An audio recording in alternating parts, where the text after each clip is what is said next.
your authority and preeminence over every power, authority, and allegiance.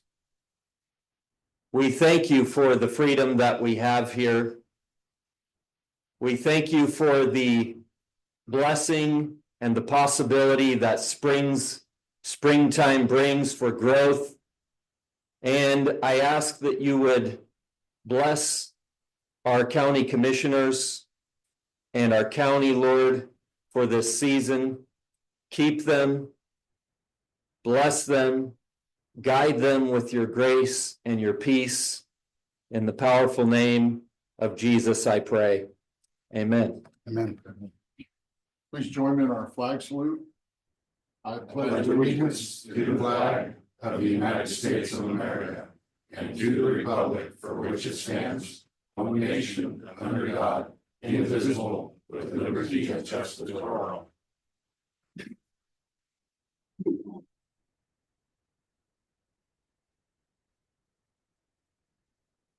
This brings us to public participation. No action will be taken on any item until it is properly agendized.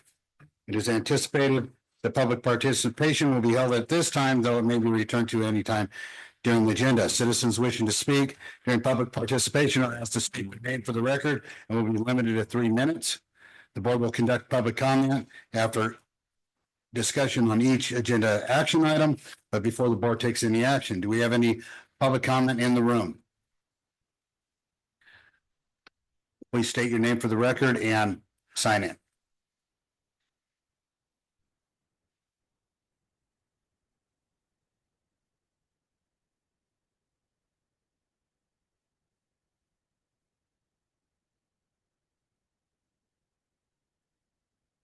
Jim DeChambeau. I'll bet you missed me. I was gone for a month having eye surgery. Once again, I'm here to ask you to do something for the speeding and out of control traffic on Osborne Lane. It's at all hours of the day and night, not just during the daytime, at nighttime.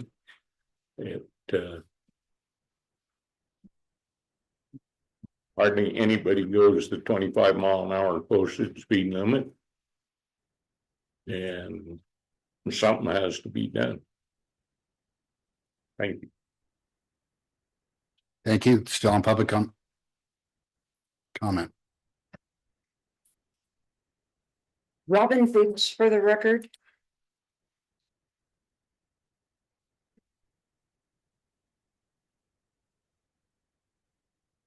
In my time coming here, I think I started maybe January, like December.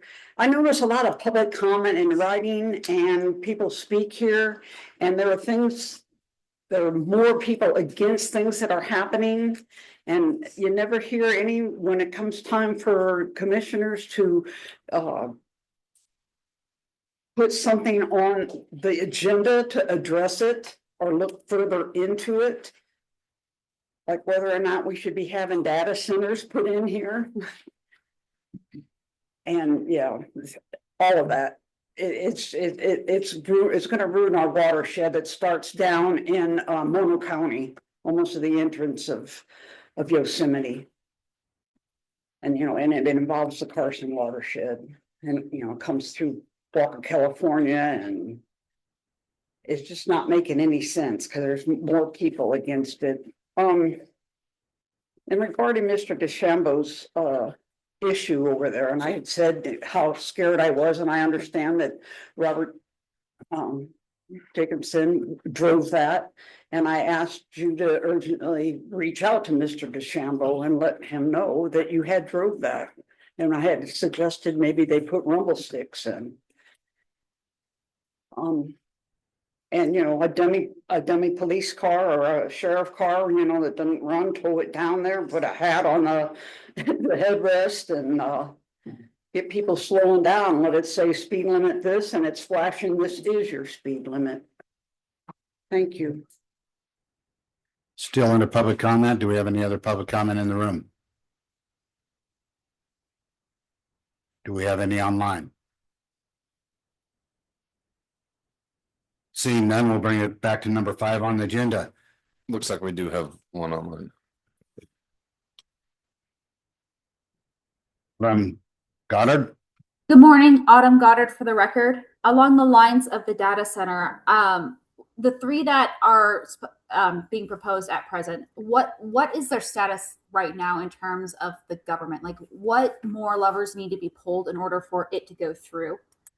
Like, there seems to be a lot of hearsay on the internet and a lot of commentary on the data centers on the internet, and so I just want to know like the truth of it, like what is its current status? Has it been approved? And if not, what further levers need to be pulled for it to be approved?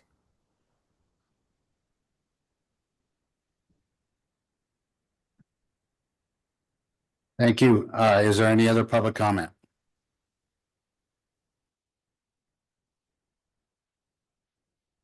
Seeing none, we'll bring it back to the agenda for number 5 for possible action, review and adoption of the agenda.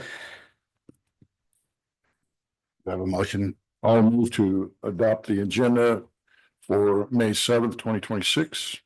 Do I have a second? Second. Is there any public comment on this item? None in the room, none online. Bring it back for a motion, for a vote. It's the motion was made by Commissioner Casanelli, second by Commissioner Hockaday. Those in favor say aye. Aye. Motion passes 5-0. This brings us to number 6 on the agenda, 6A, time certain at 9:00 a.m. for presentation only. Presentation from Alita Sabelas, State Director, U.S. Department of Agriculture, Rural Development, with information on various rural development programs and updates on past and upcoming rural development investments in Lyon County, requested by Commissioner Hendricks.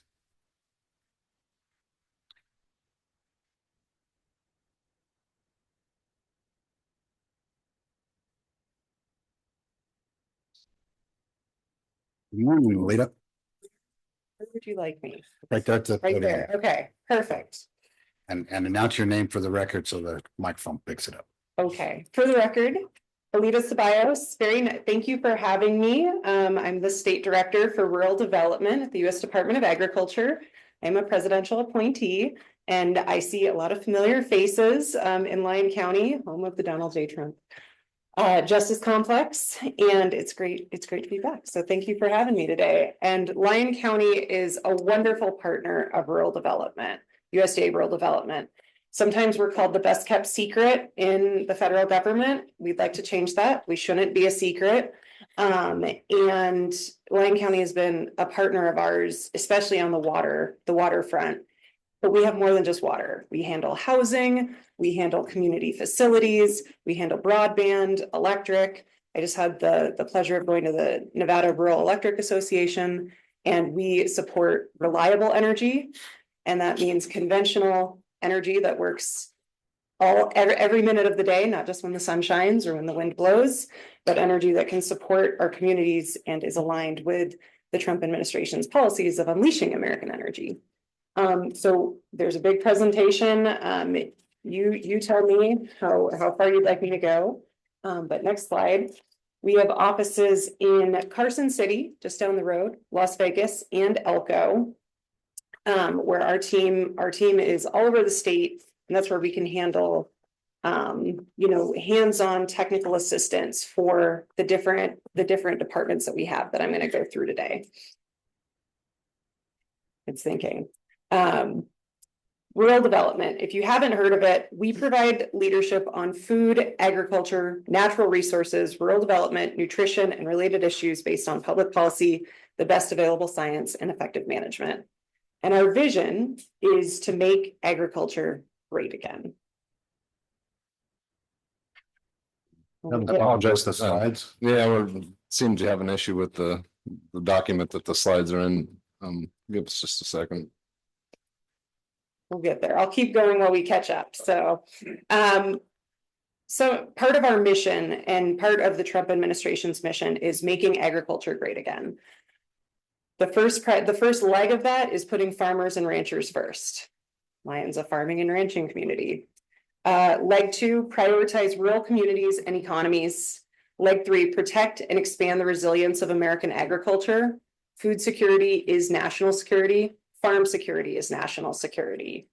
Plank 4, make America healthy again. If you haven't seen the new food pyramid, this got released late last year, and it's starting to trickle down into the food that we feed our kids, the food that folks are served in the military, and the food that people are served in prisons. So healthier food is a huge driver of what we're trying to do, because right now 60% of Americans have a chronic disease, and a big part of that is almost half of America is obese or pre-obese. So making America healthy again is driving long-term health and long-term cost savings as well. There we go, we're caught up. Number 5, protect America's agricultural heritage. And number 6, optimize USDA's customer service and protect the taxpayers by eliminating waste, fraud, and abuse at all levels of government. But on our end, obviously, the USDA handles a giant budget, and it's on every single part of what we do to eliminate waste, fraud, and abuse, and be more effective and efficient with the taxpayer dollars. So let's see, next slide. How do we accomplish this? We give out we provide loans, grants, and loan guarantees that support essential services such as housing, economic development, healthcare, first responder services and equipment, and water, electric, and telecommunications infrastructure, like the $40 million Yerington water line improvement that USDA handled. Our 3 big categories are rural housing and community facilities. So rural housing, what does that mean? It means single family housing for folks who have stable, dependable income, but maybe don't have the money for a down payment. And actually, our director of single family housing is here in the room, Gerardo Cordova, just back there. And he came to me and he said, I'm a Lyon County resident. I have a great idea. How can we help teachers? How can we help support teachers that are coming to our rural districts? We need to get teachers into our single family housing program. If they're able to get a house, they're a lot more likely to stay, right? And that improves teacher retention. And they're kind of the prime target because they have stable, dependable income. They just may not have enough saved up for 20% down payment. Our single family housing programs offer lower interest rates and payment assistance, down payment assistance, and longer terms. So it's a great fit, and it's only for rural areas. Reno, Las Vegas, not eligible. Home repair loans and grants. So these are targeted towards seniors that need a home repair loan. If there's a windstorm, they need their roof fixed. It's designed to make sure they have safe sanitary conditions, and also, their homes can continue to reside there, continue to be great parts of the community. Community facilities. This is probably one of our most visible areas of rural development. This is where we help rural areas finance fire stations, justice complexes, ambulances, defibrillators. West Wendover, their brand new fire station, $10 million project, just opened last year. That was a rural development loan grant combo. But it can also be for parks, boys and girls clubs. So it's anything that's designed to support the community. And that's where it's longer terms and it's below market rate interest. So a wise way to use money given our cities and our rural areas. Rural utilities electric program. If you haven't seen the Unleashing American Energy executive order from President Trump, it is a huge change from what we had the past 4 years. But here at Rural Development, we support American reliable energy. So geothermal, nuclear, gas, anything that can power 24/7. And that's something where our rural co-ops have access to some of the cheapest financing to do upgrades, such as burying lines, right? Fire safety reduction, infrastructure upgrades to expand the grid, to support more demand, or even generation.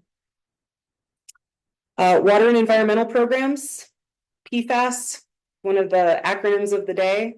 Our water and environmental programs can they can be used as financing to remove PFAS, upgrade water systems like the Yerington water project.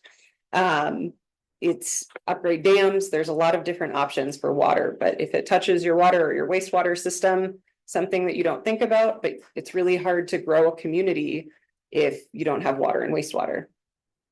And finally, telecommunications and broadband. So broadband, this is where we have a lot of programs that are designed to bring broadband into areas that are traditionally underserved, or perhaps it hasn't. It's been a challenge to expand fiber there, but it's, again, difficult to attract businesses if you don't have water, sewer, broadband, and electric. And that brings me to the last plank, rural business and cooperative services, business and industry guaranteed loans. We offer guaranteed loans, which mitigate the risk, offer a lower interest rate. So we partner with banks, so that way they're able to invest in rural areas and reduce their risk by doing so, because the federal government guarantees 85% of their loan. And it must be a rural area under 50,000. So Lyon is a really big county, varying levels of eligibility depending on where you are. But all of Lyon County is eligible for rural business loans. And so this is designed to stimulate economic growth and make it more attractive, right? A lot of these work in symbiosis to help create an attractive, fertile ground for business development, business growth, and long-term rural prosperity. Couple other ones in that realm, intermediary relending program. Shout out to some of our partners at Rural Nevada Development Corp. Have helped hundreds of small businesses start here in rural Nevada. They're one of our intermediary relending partners. So it's a revolving loan fund at low interest rates. But we also support value-added producer grants, which provide grants to help support agricultural marketing, cottage goods, specialty crops. Free Ranch was a recipient of one back in the day. And so all of these are designed to help make sure that our agricultural products are being highlighted and have the support they need to grow. Got me anytime, guys. Next up, rural development. We are unique in the federal government in that we have presidential representation in every state. So 47 state offices, some of the smaller ones are combined, Delaware and Vermont. But we also have 400 area offices. And so that is, we are all over Nevada. We also partner with our Farm Services Agency and Natural Resource Conservation Service to be able to spread our reach in the USDA family. So just a quick touch on water and wastewater disposal loans and grants.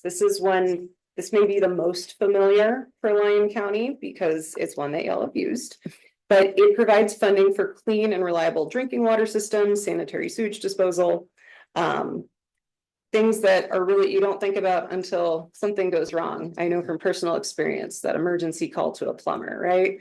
Thinking long-term as you look at growth in your county, these are ones, they're only for areas that are 20,000 and under. So as you're looking at growth trends, these are the ones we want to do early and get in while those areas are still eligible for the water and wastewater programs.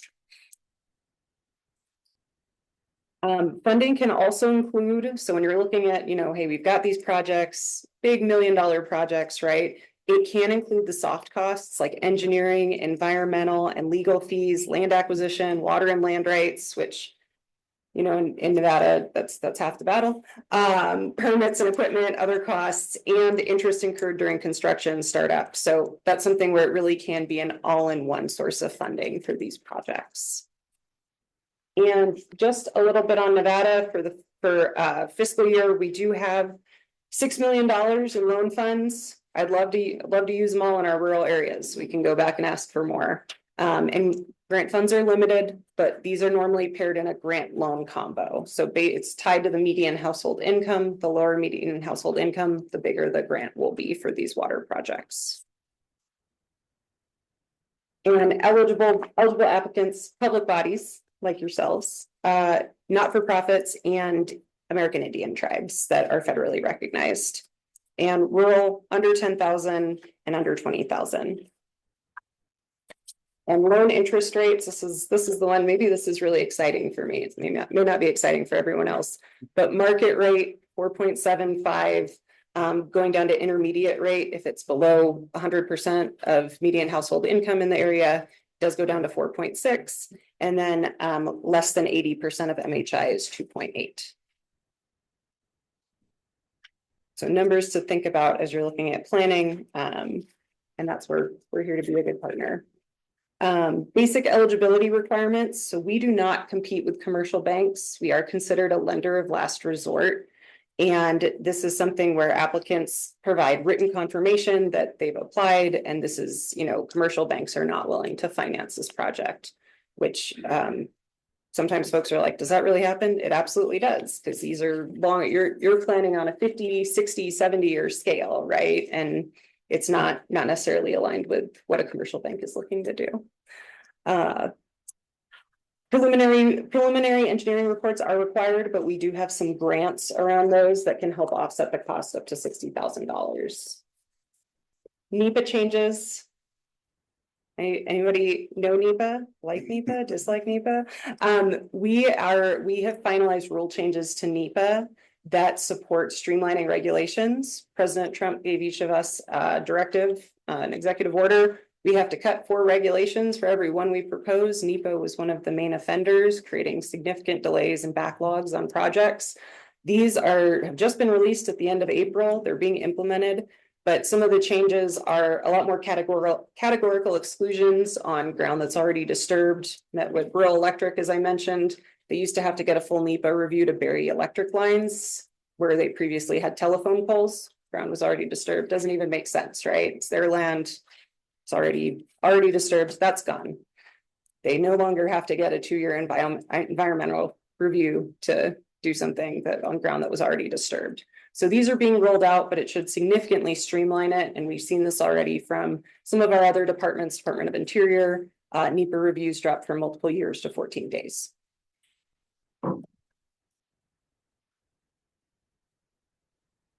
And a lot of this is a long deck. I won't go through every slide, but some of it is reference. If we can skip over to emergency and imminent community water assistance grants. Earthquakes in the news recently, right? I grew up in Southern California, and then I came to a better state almost 20 years ago. Never looked back, but earthquakes, drought, flood, tornadoes, not that we get those here, but we oddly enough did get some spillover from Hurricane Hillary in one of our counties. We do have disaster relief funds. We do have disaster relief grants. We're working with Caliente on a disaster assistance fund right now. So just putting that out there, when there is a disaster, USDA may not be the first department you think of because you think of FEMA, but we also do a lot of the disaster remediation when that happens. And search grants, just one more grant to touch on is you're looking at the most financially distressed communities, population 2,500 and under, less than 80% of median household income. Those communities are eligible for grants up to 30,000 with no matching requirement. So some of those, that's kind of the most challenging to figure out how to get water, how to get some of these community facilities in there. That's a good fit for them. And just skipping ahead, if you want to learn more about the exciting world of water and wastewater and environmental, there's a link to Scan Me and learn more about water and wastewater. Community facilities. Goal of community facilities is to improve the quality of life for rural residents by essential community facilities, whether that's boys and girls clubs, parks, courthouses, all of these things that, help improve the quality of life, may not have a direct economic link. And so that's where banks may not want to finance it. And that's why we're here. Eligible for up to 20,000 in population, and eligible applicants are also faith and community-based organizations that operate on a nonprofit basis, in addition to local units of government and federally recognized Indian tribes. Funds can be used on this for real estate, acquiring real estate, buildings, new construction, expansion, renovations, ADA compliance, purchase of vehicles and major equipment, construction, improvements to streets, roads, bridges, and grants are available on a prorated basis for projects based on smaller populations. Typically that's used for things like ambulances. But one of the things that's really great about community facilities, there's also the Rural Health Transformation Act, Rural Health Transformation funds that came out of the One Big Beautiful bill. And that's 180 million coming into Nevada to support rural health. And so that's where those funds paired with a community facilities loan can really make a big impact to get those projects over the line, because healthcare is expensive. These are designed to reduce the costs and defray the costs, bring new doctors in to live in rural areas. And that's all. If you get a rural doctor to come in, well, they might need a clinic. We're working on financing a mobile MRI machine. It's based out of Las Vegas to cover the rural areas, Sandy Valley, Moapa, Overton, Logandale, but something super creative, good use of funds, and it's able to hit multiple areas to make sure it can be cost effective. So really good pairing of different federal programs to get those across the line. Just a couple examples: fire stations, courthouse and justice centers, city halls, community parks, museums, cultural centers. You got an idea. Let's see how we can make it happen. Other ones, hospitals, clinics, critical access hospitals, and ambulances. Ambulances are a big one, especially in areas that are more than an hour away from a hospital. And education. We've funded 2 charter schools in Nevada. And so public and charter, school buses, Head Start centers, preschools, dormitories, libraries. And the rates are similar to, the interest rates on these are below what you'll see from a bank typically. 4.75 is market rate. Terms can be up to 40 years.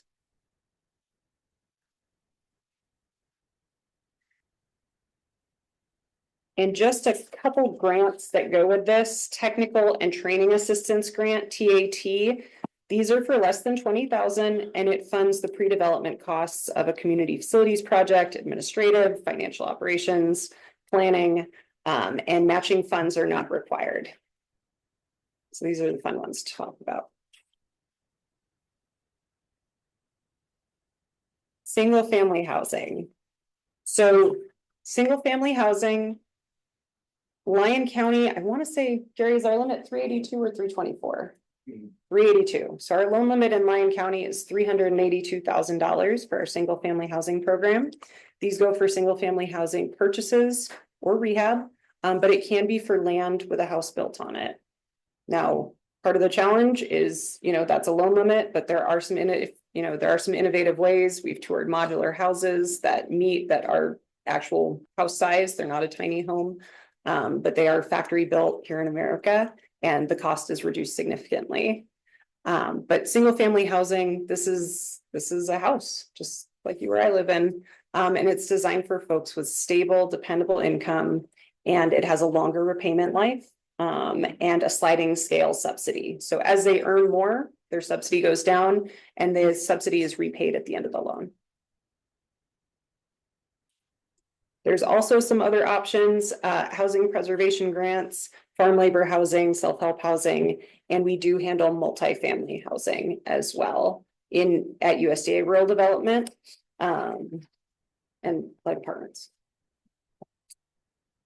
So purchases and new construction, there's our single family direct programs that has a lower income cap. We also have our guaranteed loan programs. So as you look at businesses that come in that are looking for workforce housing, the guaranteed loan, similar to what I described in business programs, is a guaranteed loan on the house, so their risk is mitigated. But that's a great option for workforce housing. So that way we know the workforce can stay here, the business can be sustainable, and they're partnering with a bank or a developer to make it a little bit more cost effective and support rural development.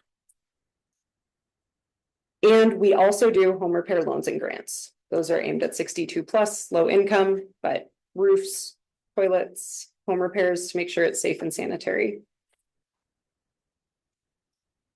And one of the other benefits, there is no mortgage insurance, no down payment. It's 100% financing up to appraised value.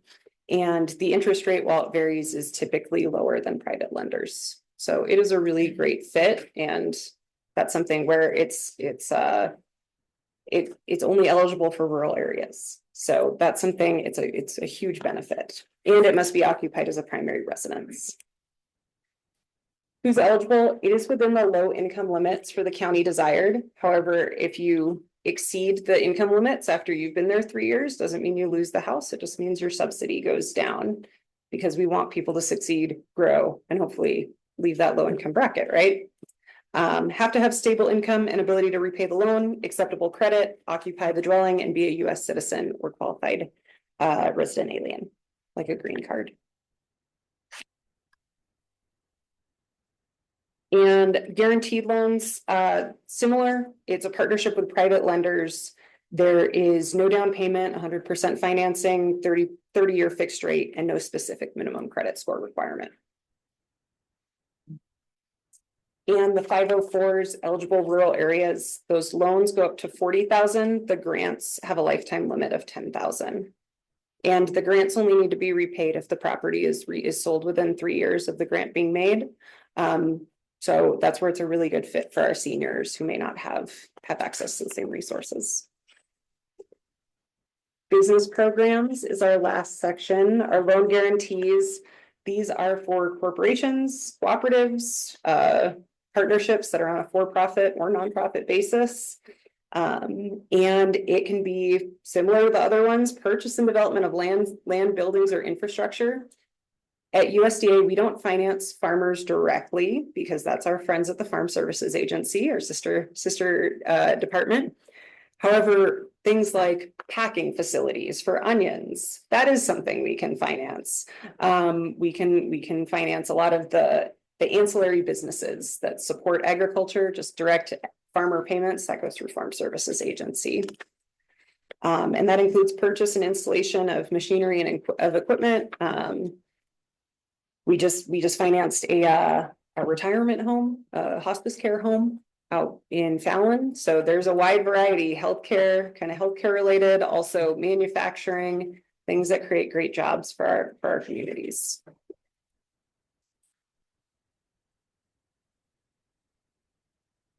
And intermediary lending program, touched on this a little bit, but these are programs that support smaller loans through an intermediary to businesses. Rural Nevada Development Corp has been a great partner, but this is open to public bodies, nonprofits, cooperatives, federally recognized tribes, individuals, businesses, public organizations, and that's where folks work their way up to the bigger loan amounts of $1 million, but the money revolves in and out, and the maximum loan amount is $400,000. And this has started over 260 businesses right here in rural Nevada through our one intermediary relending program. So that's a great option for some of those smaller loans. And finally, our red leg, this is a pass-through loan at 0% for 10 years. I didn't see more eyes light up at 0%. But these are for electric and telephone cooperatives and municipalities that distribute electric. And this allows them to get 0% loan for equipment acquisition, expansion, and construction. So all things to help support rural America. And finally, last but not least, I know everyone's like, how can I get a hold of you guys? I've got a business I want to open. I've got a wastewater lagoon I need to get built. Here's how you can find us. rdusda.gov/NB. You can scan the QR code. You can email us. Those are my program leads, single family housing, community facilities, and business programs. But with that, questions, thoughts? Mr. Jacobson, start us off. Thanks, Chair. I'd like to thank Commissioner Hendricks for bringing me in today. Ms. Sabalos, great presentation. I had the privilege of actually sitting in on a session at NACO in Vegas. I was very impressed with the youth of that panel. And it's really nice to see. Thank you for calling me young. Wow. Yeah. It was an excellent panel, and I appreciated everything I heard there as well. I've got to admit, since that conference in NACO, really, I have not done a whole lot to move any of your initiatives forward, and for that, I feel a little bit guilty, especially after listening to it today.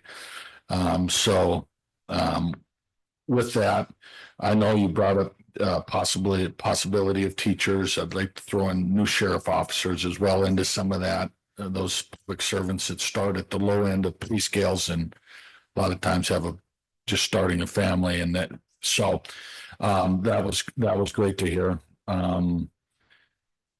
And then on the health, some of that healthcare, I know that I've visited and chatted with this Community Health Alliance. I don't, that they're great at bringing mobile units out to rural areas or to those that are impoverished and get affordable health care. Do you work with Community Health Alliance on really any of those? Have they reached out to you, I should say? Reached out to us, but we can reach out to them.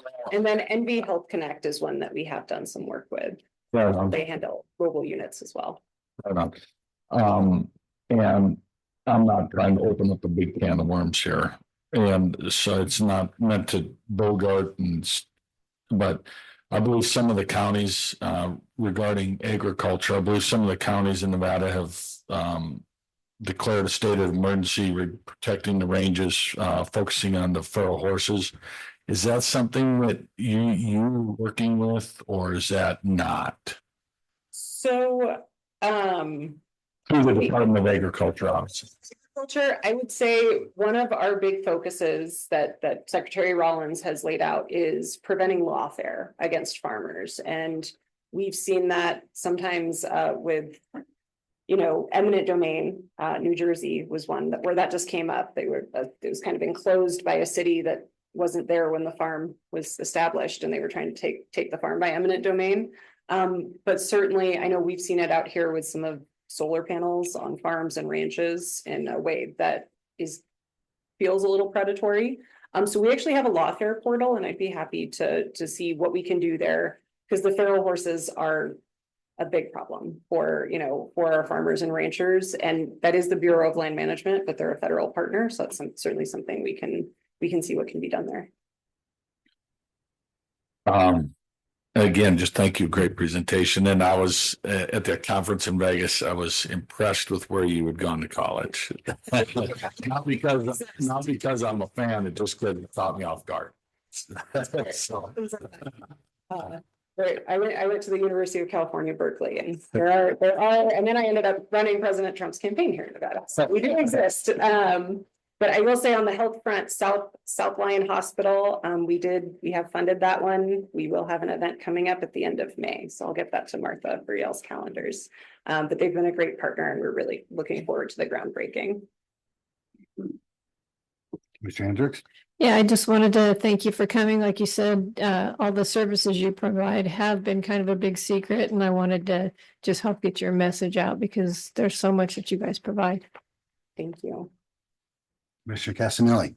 Thank you, Chair. Yeah, thank you for a great presentation. Blown away at the resources that are available. I had no idea.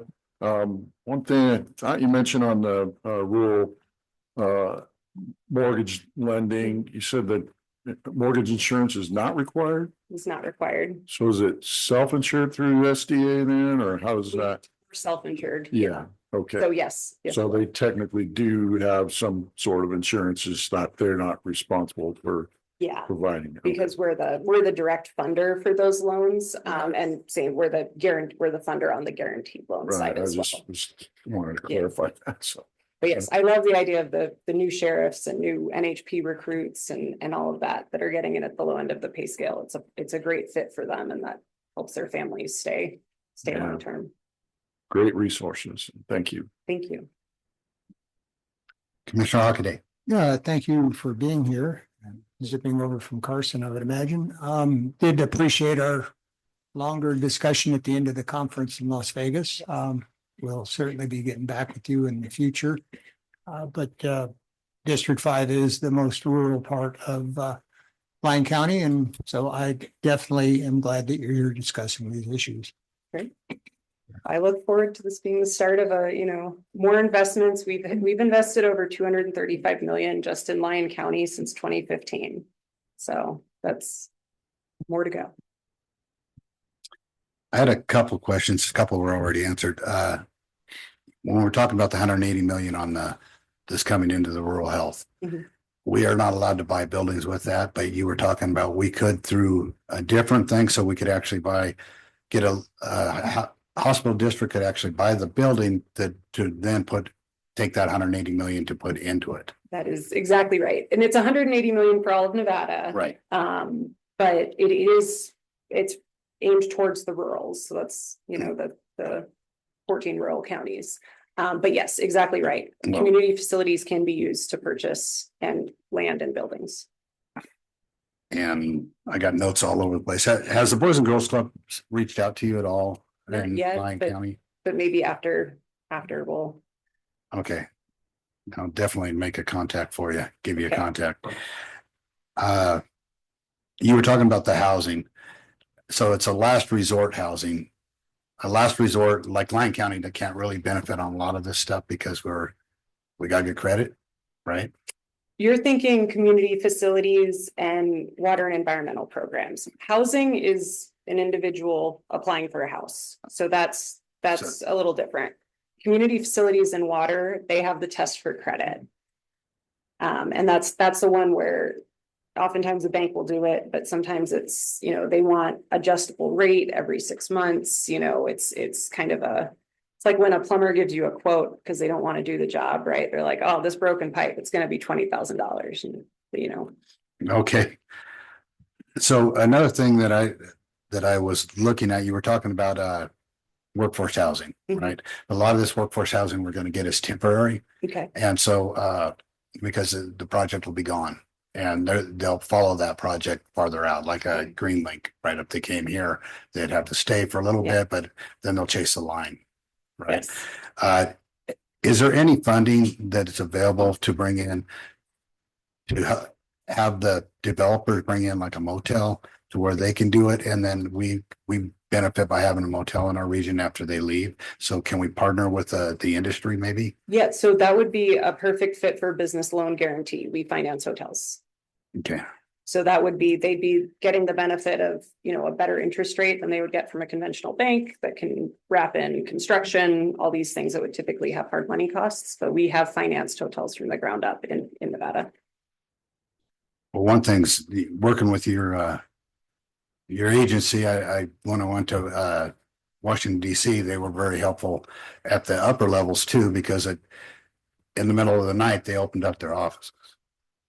So after everybody's closed, they're going, hey, you're only up here for a brief moment. Let's go in here. Let's talk and go over your concerns. So I really like your agency. It's fantastic. I agree. And so I'm following a couple of the bills, the farm bill that just passed and some of the other stuff on the PFAS, Mhm. the situation, because I think there's another bill on that one. So thank you for coming out.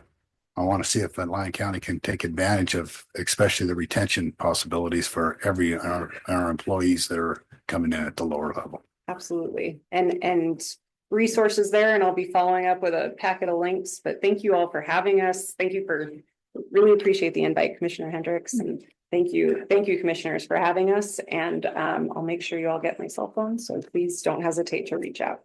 Thank you. Thank you. And I apologize for butchering your name. It's Sabias. My husband didn't tell me when we got married that everyone has a really hard time with his name. Like, former last name was Benson. Yeah, I know that one. But Sabias, thank you. Thank you.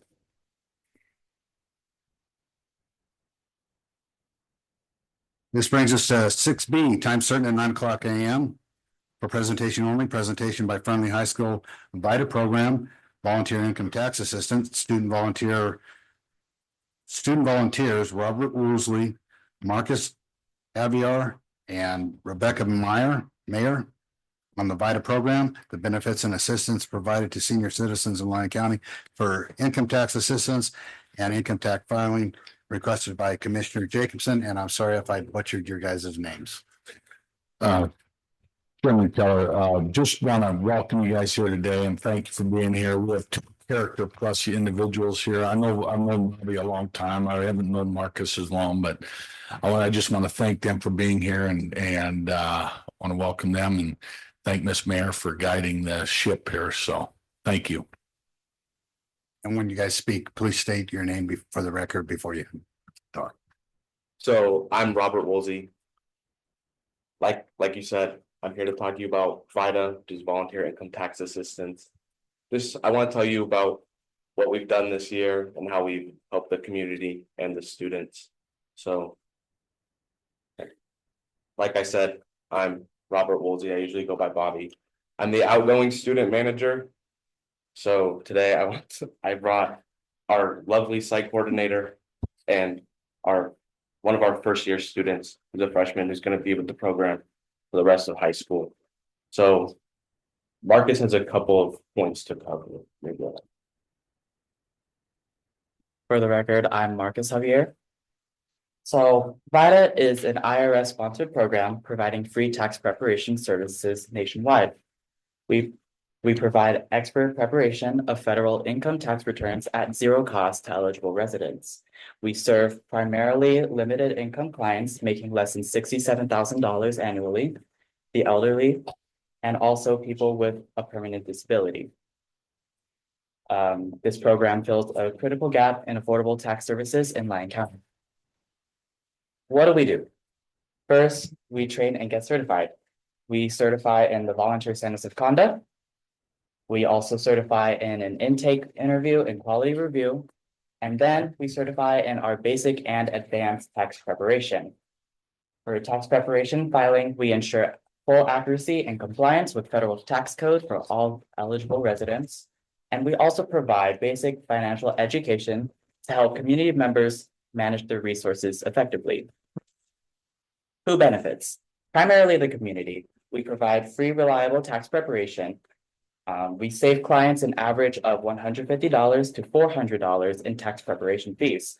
This past tax year 2025 season, we returned $57,008, sorry, in refunds to the local economy. We also increase access to credits, strengthening the community's trust in our services.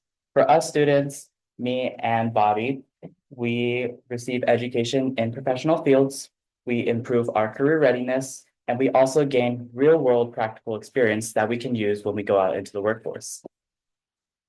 For student involvement, currently there are 4 students serving in our program due to academic constraints. Historically, in the past, we have had up to 6 members.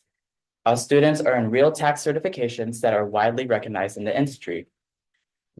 Our industry experience is linked to content that you will find in accounting and finance classes and business management and marketing classes taught by Mrs. Mayer herself. And we also engage with the community through our active fieldwork and relevant educational field trips.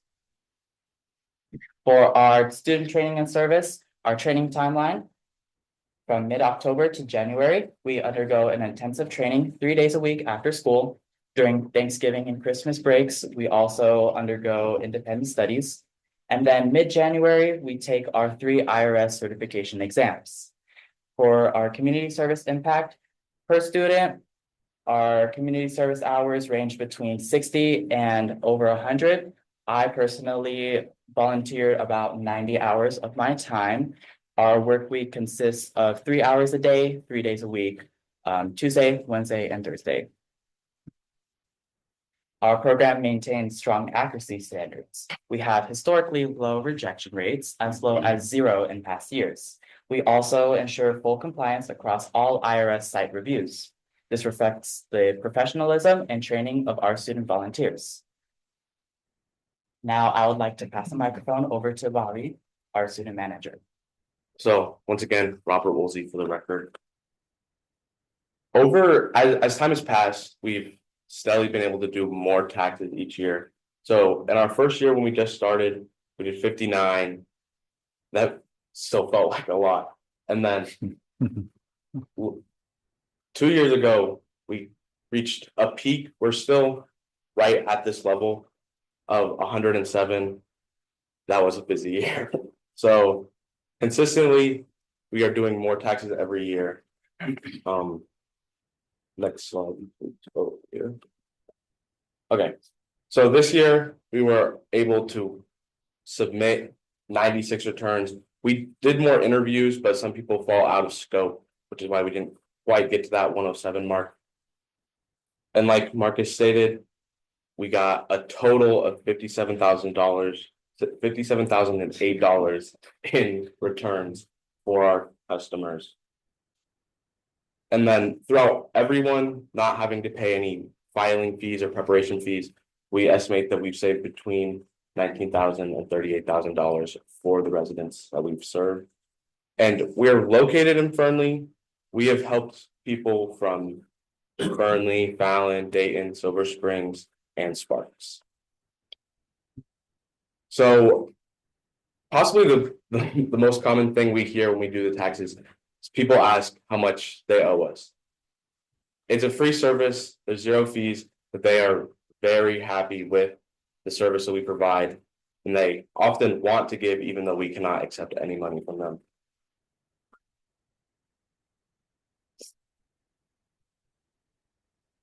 I think the next slide is good. So just some testimonials and some impact statements. At the Perkins Advisory CTE meeting, they talked about VITA there and they singled it out as a gold standard for CTE programs in high school because we provide such high level technical training and experience for the students. And it's not really something that you can get anywhere else. And we package that with a lot of community service and college credits. So as we've said many times, there's $0 for any preparation and there's zero fees for the e-filing that we provide. So it's very quick, very cost effective. Usually you'd be expecting to pay between $150 and $400 for a similar service. Some more student impacts. The amount of experience that we get really can't be like discounted. I would not be nearly as qualified in any accounting or business fields if I had not done this program. It looks good on a resume, but more importantly, as high school students, we don't really know what we want to do yet. So having an opportunity like this to get real industry experience helps someone know if the career is really for them. Like personally, I thought I wanted to be an accountant, a tax preparer.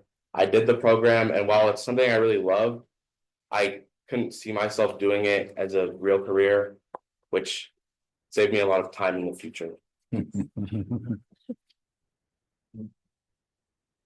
And then why it matters. We save the community a lot of money, and we save them a lot of stress. A lot of people for taxes, it's never fun to have to pay money. And when you're having to pay a lot of money and then there's extra fees to get them done on top of it, it just doesn't feel good. So we like to take some of that weight off of the community's shoulders. And the students, I feel like we're repeating a lot of the same points over and over again, but I cannot understate the impact that this has on the students that volunteer and how much experience and training they get. They learn a lot of business related skills, a lot of personal related skills. We have to talk to our clients. We have to be able to hear their concerns. We have to show empathy. And it's just a lot of hard and soft skills that we teach the students. Oh, and then I'm going to pass it off to our site coordinator to talk about some areas for future growth. For the record, my name is Rebecca Mayer, and I apologize. We converted this from Google Slides to PowerPoint, and apparently in the conversion, some mistakes. It's fine. So I apologize. All right, so an area for growth. A lot of what's in the 4 years that we have done VITA, we are a non-revenue growth club for the kids. And it is a very time intensive program. These kids start in October. It's all volunteer time from the kids. They give up 3 days a week. They work from 2:30 to 4:30 before the holidays kick in. Then they, depending on how much material we've been able to cover, they put in a lot of time during the holidays in independent study. Then when tax season pick up, there's nights that we've been there. And again, these kids are at school between 7:15, sometimes, if buses are late, 7:30. But there's been nights we have been there until 7:30 at night helping clients. Clients come in because they want to be itemized, and they will sit down and go through and I add up every single receipt and decide, is it better for them to itemize or do the standard return? So these kids learn a lot of personal, learn how to talk to the clients, they actually build relationships with the clients. They come back and talk, oh, how's Bobby doing? Bobby's been with us for 3 years.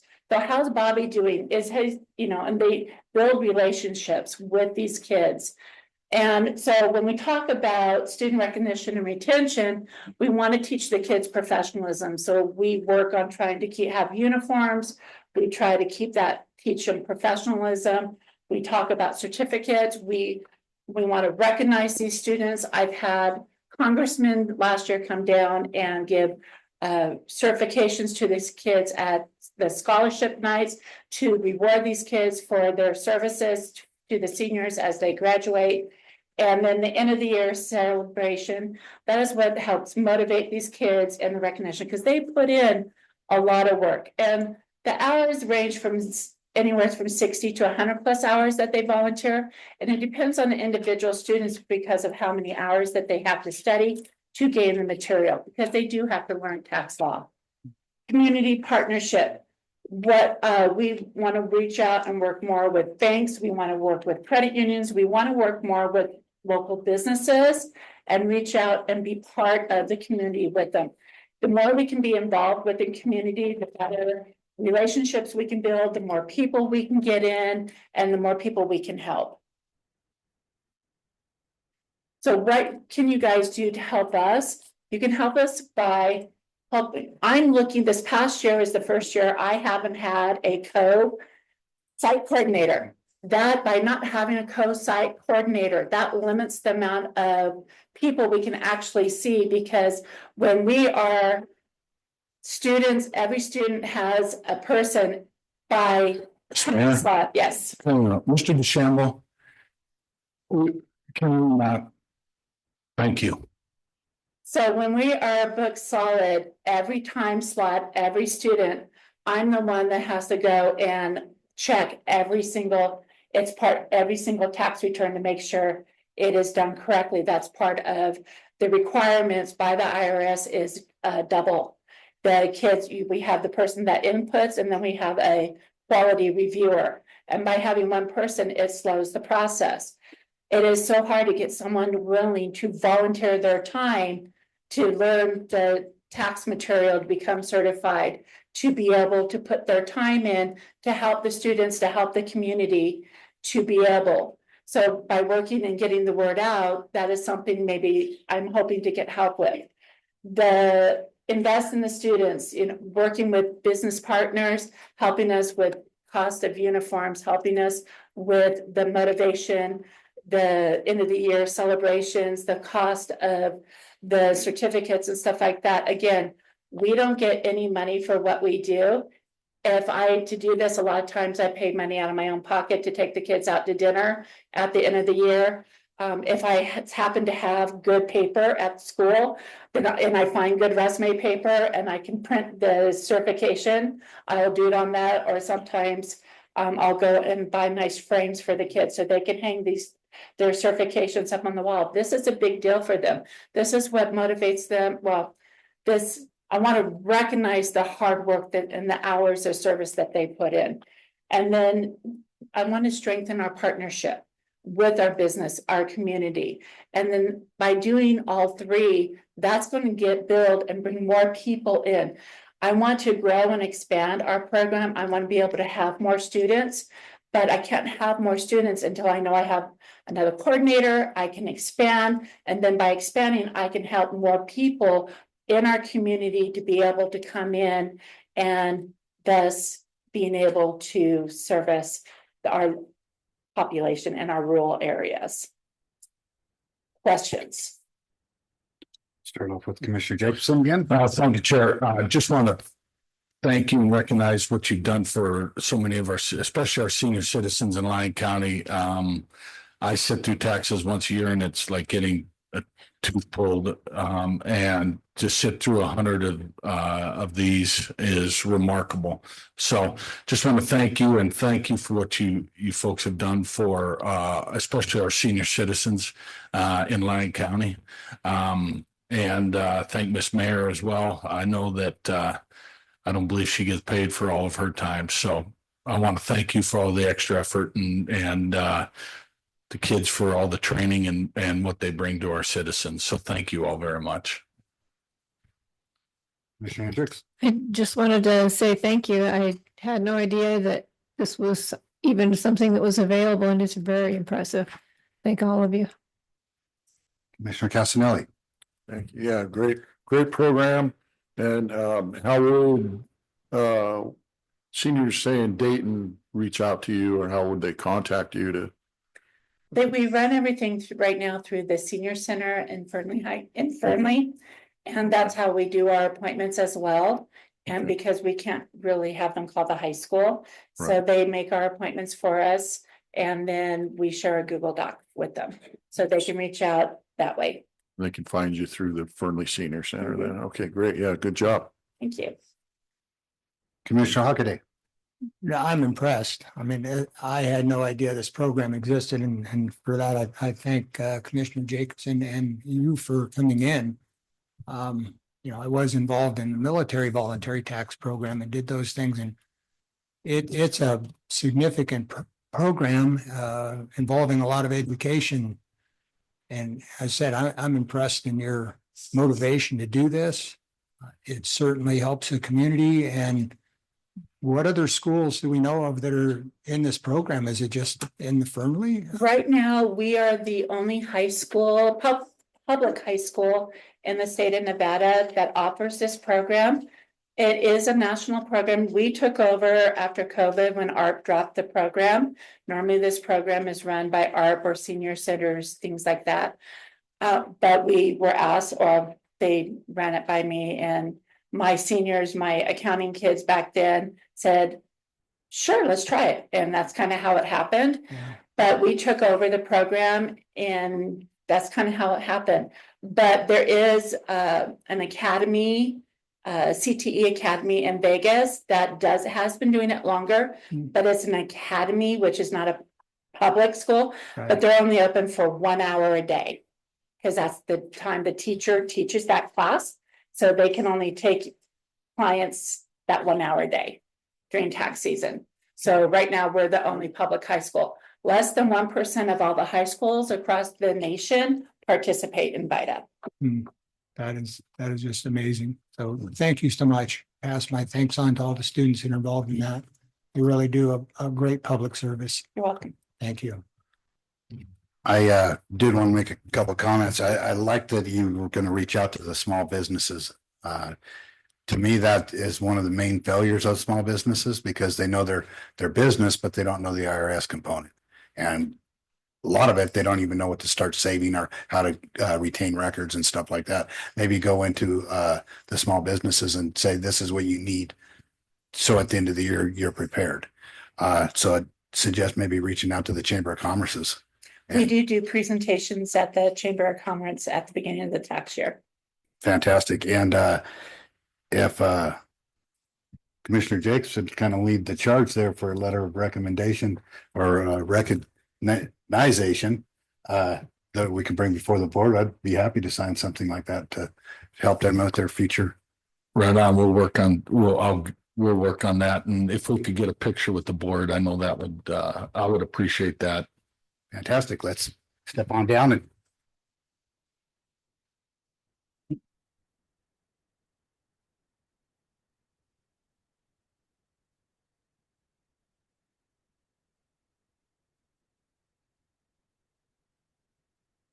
Look at some of the way here.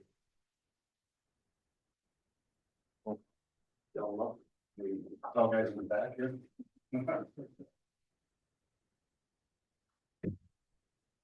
Right. 1, 2, 3. All right. Absolutely.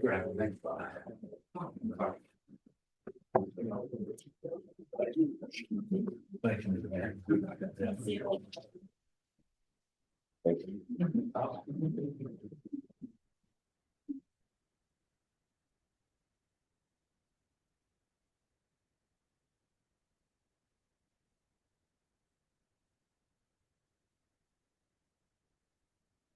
That ends our time certain, so we'll go on to number 7.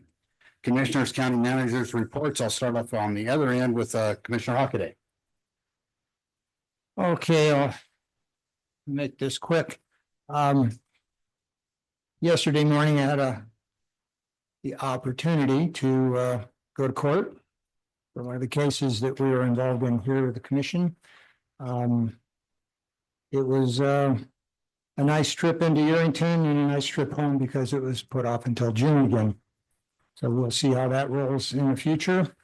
Attended the Smith Valley Advisory Board and the Park Board this week. Also had some cleanup duties with the Hillcrest Cemetery.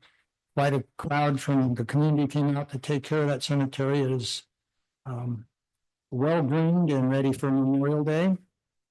Also headed over to Valley Grove Cemetery for that historic site. Did a little work over there. Attended the Rotary dinner with the sheriff and some VIP members. They gave a presentation on the amount of work that is accomplished for the community with the volunteers and police work. And that was a nice presentation for the Smith Valley Rotary. They also had questions for me, so it's kind of a question and answer period that evening right after dinner. Attended several meetings for the 4th of July committee that's putting on the affair in Smith Valley. Fireworks will be on the 3rd of July, and the park will be open for a big activity and event on the 4th. Attended several meetings for the flag ceremony activity that occurred with the governor, lieutenant governor, and I think Suttermeyer was there. Quite a few other members, and I think and Commissioner Casanelli and Hendricks and Keller, I believe you were there. So they allowed me to raise the Space Force flag since I was a squadron commander in the Space Command. Didn't have anybody from the Space Force. That's relatively new. Don't think anybody is retired out of that military service yet.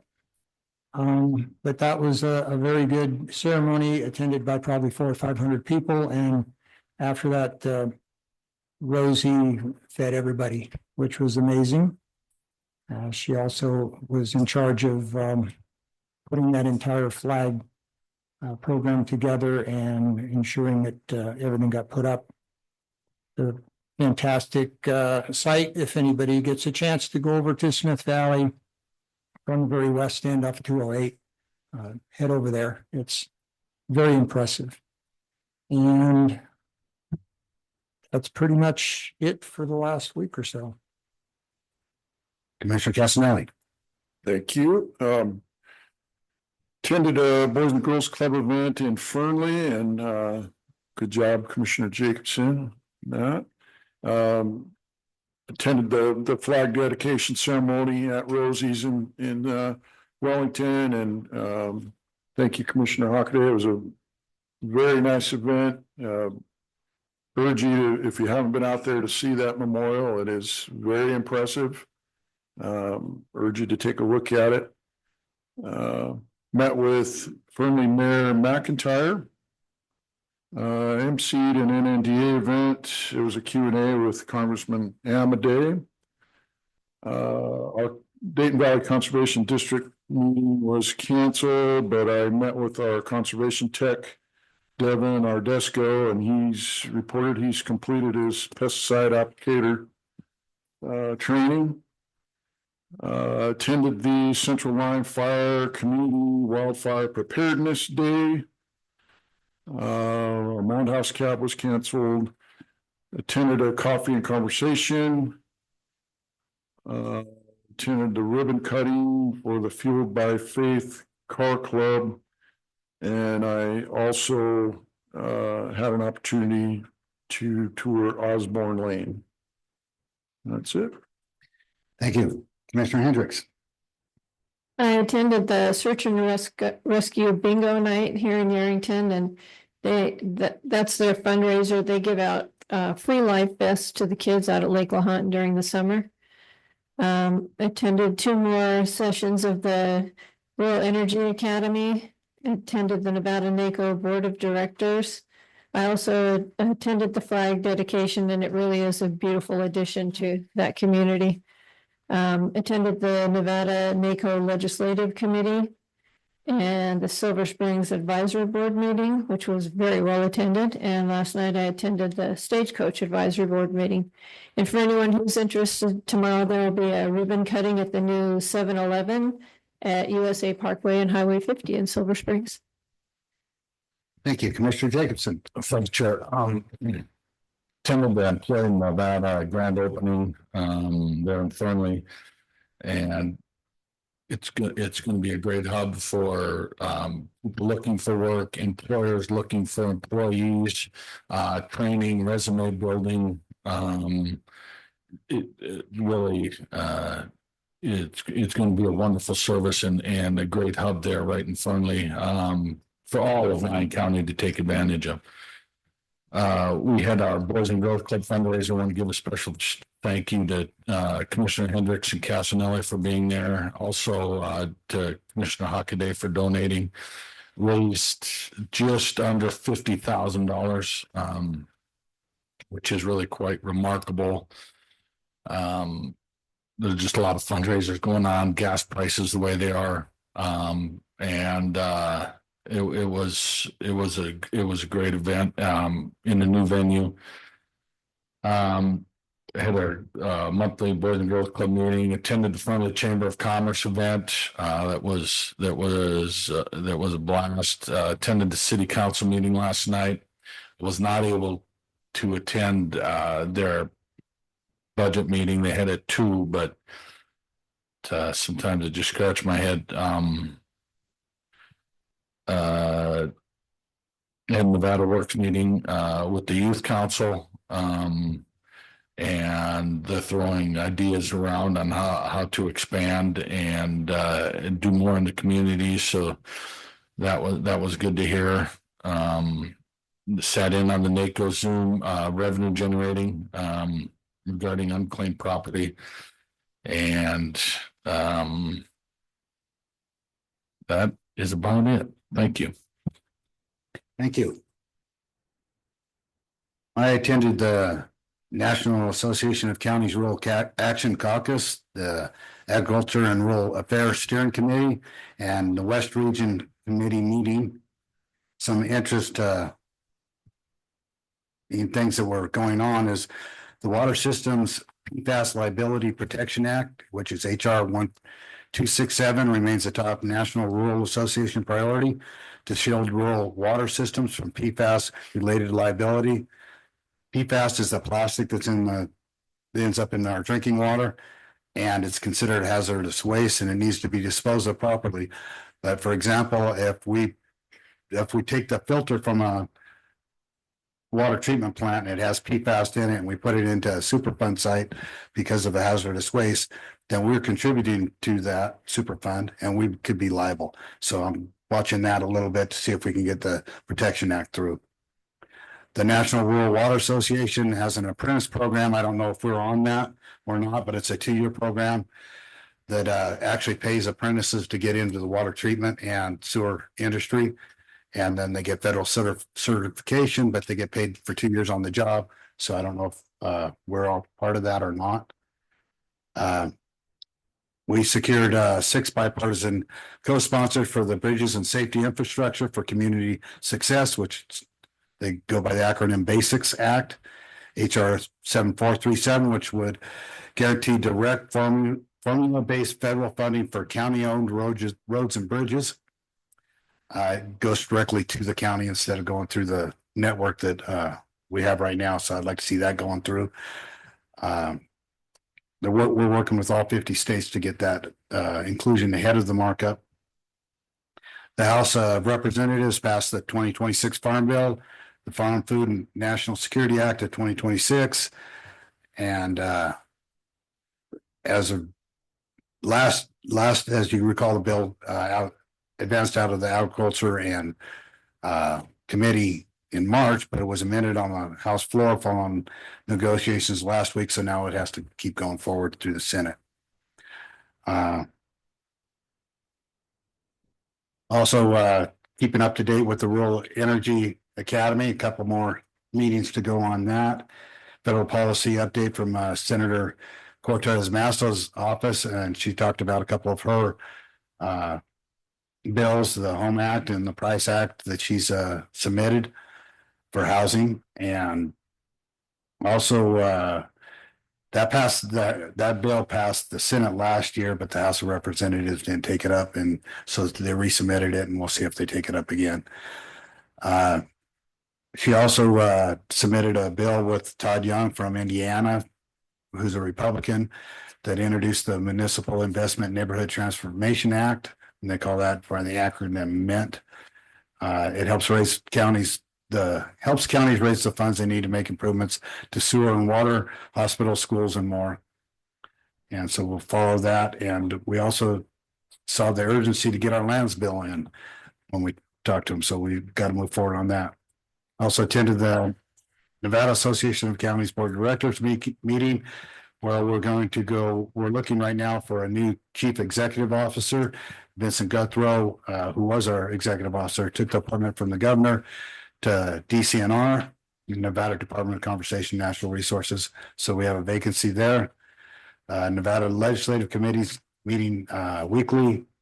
I just took my appointment to SLUPAC, the State Land Use Planning Advisory Council, from the governor, so that for a 3-year term. And I attended the Silver Springs Advisory Board, and again, a lot of discussion on data centers and VLM land. So I think that's enough. All right, good morning, Andrew Haskin, Lyon County Manager. Everyone's been super busy, myself included. Do want to thank Commissioner Keller for working on that PFAS issue at NACO. When I go to the different NACO conferences, that's always I always make a point to attend those because it's an issue that could have significant impact. I do want to let the board and the public know that we in Dayton have been testing for PFAS, and so far we haven't had any detected. So that's really good news. But it's a problem that has been expanding across the country, and it's something that we need to pay attention to. Meetings for me, I had a really good meeting with the Mayor Fernley. He came down here, and we're kind of trading back and forth. So I go to Fernley 1 month, he comes down here. So we met for a couple hours, had a really good discussion just about different topics going on within Fernley, and really trying to build that relationship up with the city and just strengthen our relationship with the city. So really good stuff there. Had a really good meeting with NDEP this week. Talked about a number of different issues, mostly around wastewater in the Dayton area. And I hope to have some more information for the board on that soon, but really good discussions there. And like I said, I'll bring back some more information, or our utilities director will bring back some more information soon. Commissioner Keller touched on the lands bill, and I am working on that, trying to get that submitted. And so I hope to have that back before this board here soon. I think, we're just kind of trying to get concurrence with the tribe right now on one last little piece. So I think we expect to hear back by tomorrow was the date that we discussed. And so hopefully I can get a resolution and a new updated map back to the board for the second meeting in May. That's my goal. So we'll see how that goes. And finally, just wanted to remind everybody about the special meeting next Wednesday, the 13th at 9 o'clock here for the North Lyon Power General Improvement District service plan hearing. I'll also be putting a second item on that agenda to discuss the initiating ordinance. So with that, happy to answer any questions. Any questions for County Manager? Thank you. Thank you. And I'm going to go ahead and take a 10-minute break or a 9-minute break. Come back at 10:30. First part, which is I want to get a picture with USDA, so we can step back down.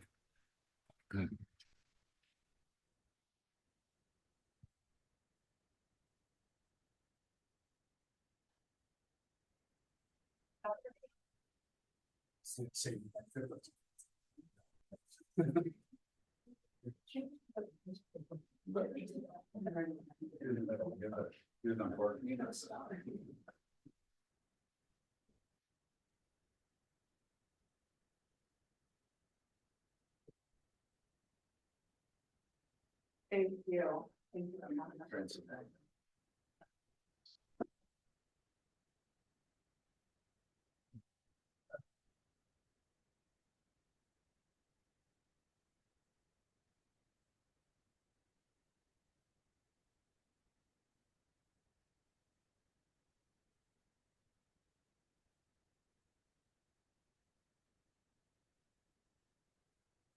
So we're back in nice little break so that we can get to all those elected officials reports.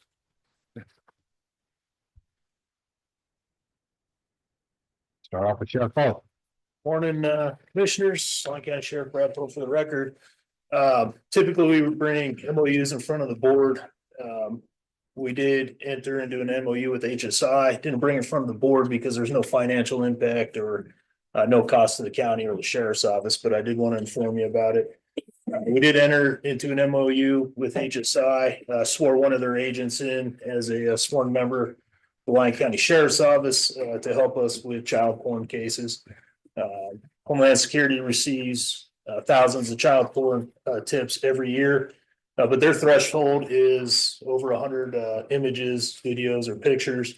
Whereas at the state level, the sheriff's office level 1 is enough for us to prosecute. So they're receiving those tips and those complaints, and they were just passing them off to our investigations team, which was overwhelming then. So sworn one of their agents, he has access to our system, access to work along with our detectives, and we're going to start having that capability to prosecute a lot more of those cases in Lyon County. So district attorney was on board with it, vetted it through them. They're aware of the increased caseload that's about to come, and they gave us their blessing and said go with it. So you'll be seeing a little bit more about that, but I did want to inform you as it was an MOU, but nothing financial, so that's why I wasn't brought from the board. Other than that, it's business as usual. Very disappointed you shaved your beard, Mr. Hockaday. Look like a baby up there now, so it's good. But, Can't wear class A's with a beard. yeah, you can, I can. But no, it's business as usual as the sheriff's office, but I just want to update you on that MOU. So, Any questions or comments? all right, Thank you, Sheriff. Thanks. Any other elected officials reports? Okay, moving on to appointed official. Chair, is it clerks month? Clerks Appreciation Month. I don't know if Stacy's online, but I believe it is, but I just want to wish Ms. Lindbergh and her staff a great Clerks Appreciation Month salute. And if I'm wrong, we're still salute her. Okay.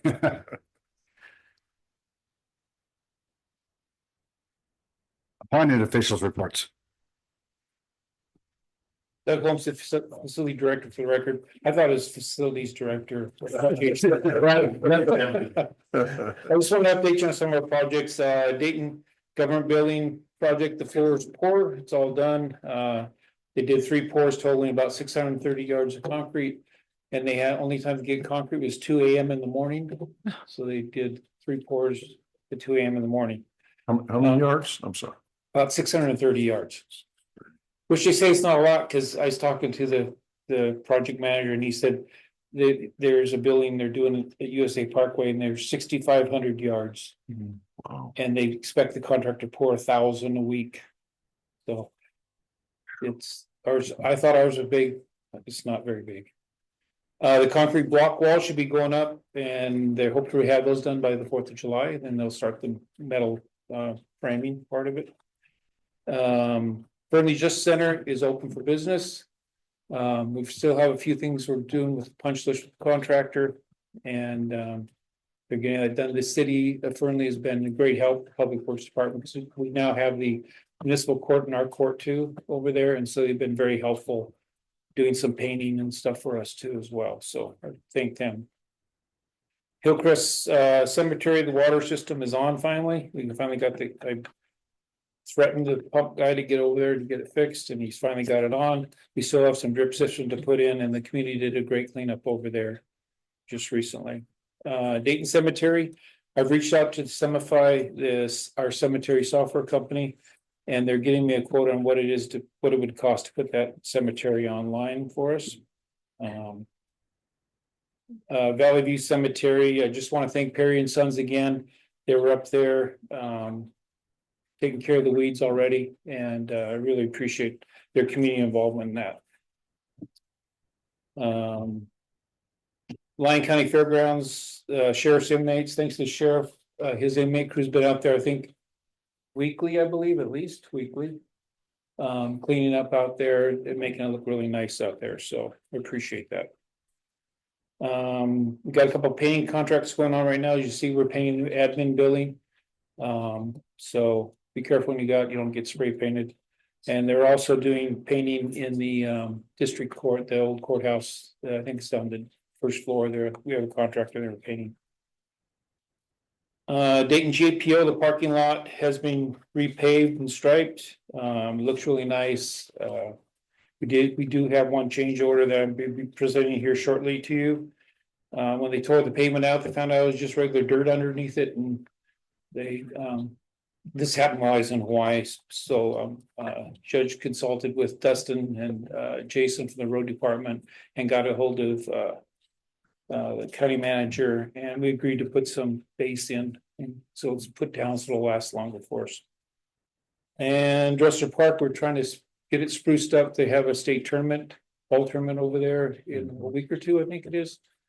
And so we've been busy working on that. 14 through 16. What? 14 through 16. 14 through 16. That's all I have. How was the weather in Hawaii?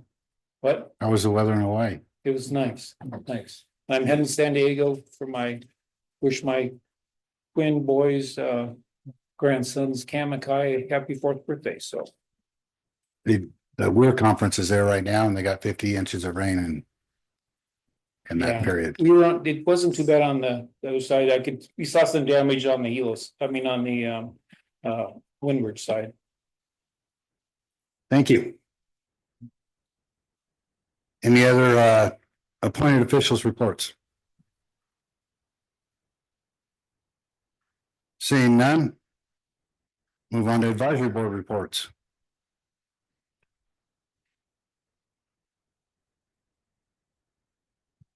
Seeing none, we'll move on to the consent agenda. Action will be taken on all items. All matters listed under the consent agenda are considered routine and may be acted upon by the Board of County Commissioners with one action and without an extensive hearing. Any member of the board or any citizen may request that an item be taken from the consent agenda, discussed and acted upon separately during this meeting. Does any of the commissioners want to pull an item? Does anybody of the public want to pull an item to be discussed?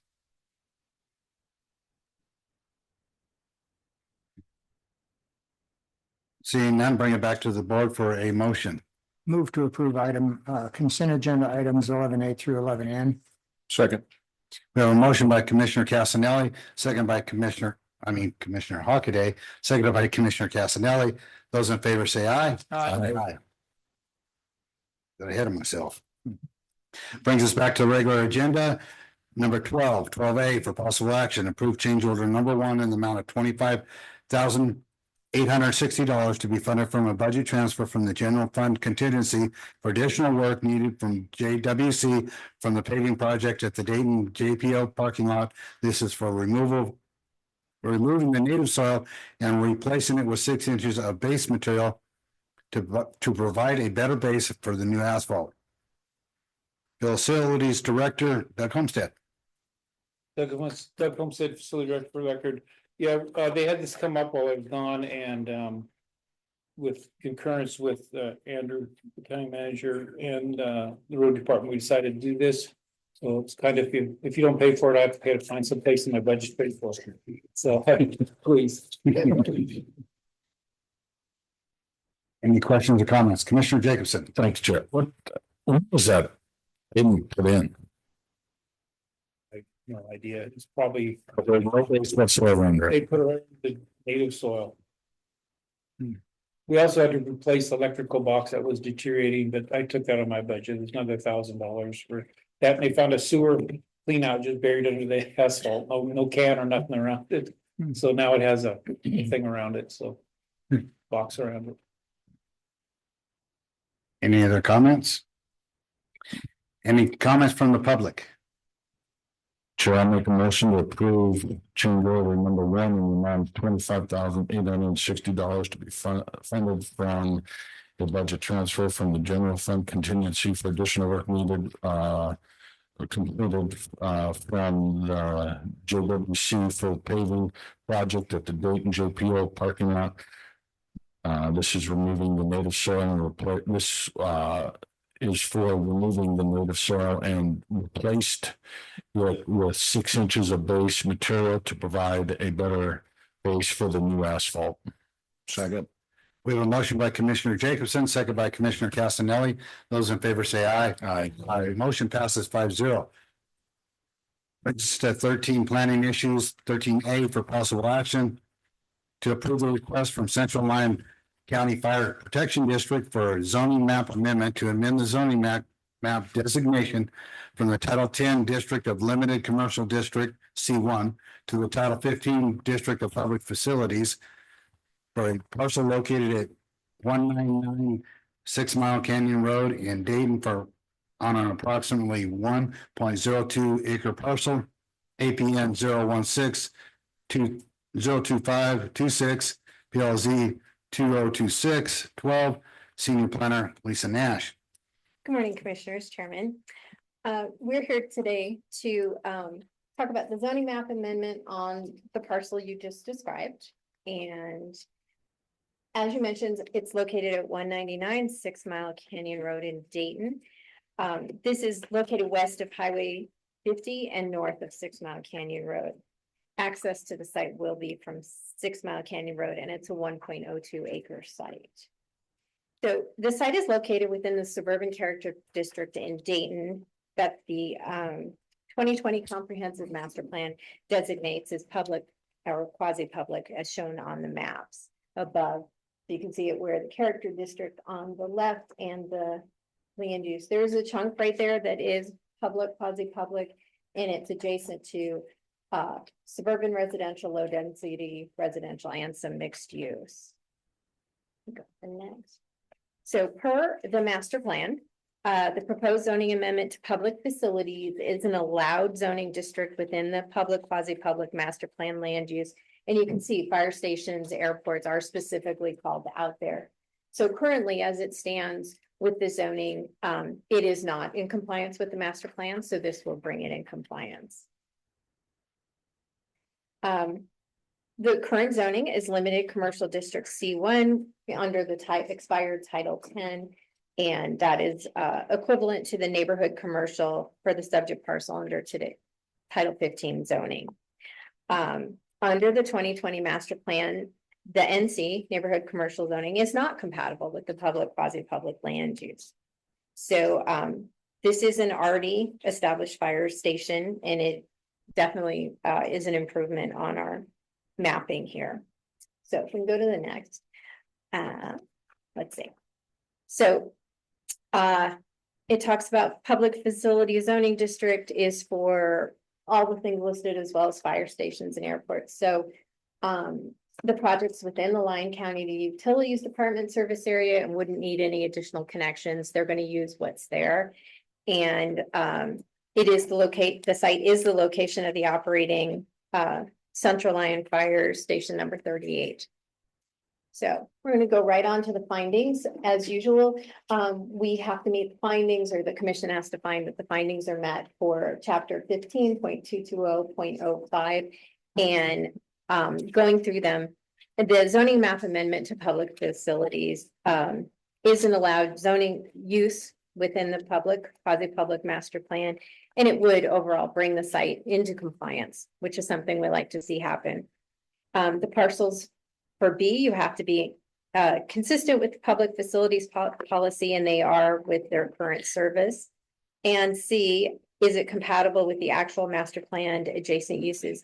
Yes, it is completely compatible. It's already an existing use. This is just expanding emergency services at the location.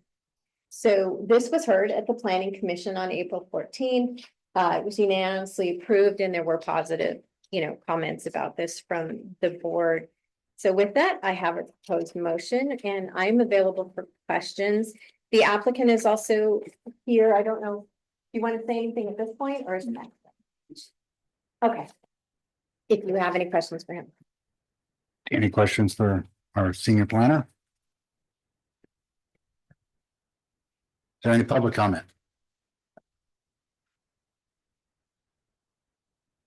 Back to the board for motion. Move to approve the request from Central Lyon County Fire Protection District for a zoning map amendment to amend the zoning map designation from the Title 10 District of Limited Commercial District to the Title 15 District of Public Facilities for a parcel located at 199 6 Mile Canyon Road in Dayton, an approximately 1.02 acre parcel, APN 016-025-26, PLZ 2026-12. Second. We have a motion by Commissioner Hockaday, second by Commissioner Casanelli. Those in favor say aye. Aye. Motion passes 5-0. Brings us to 13B.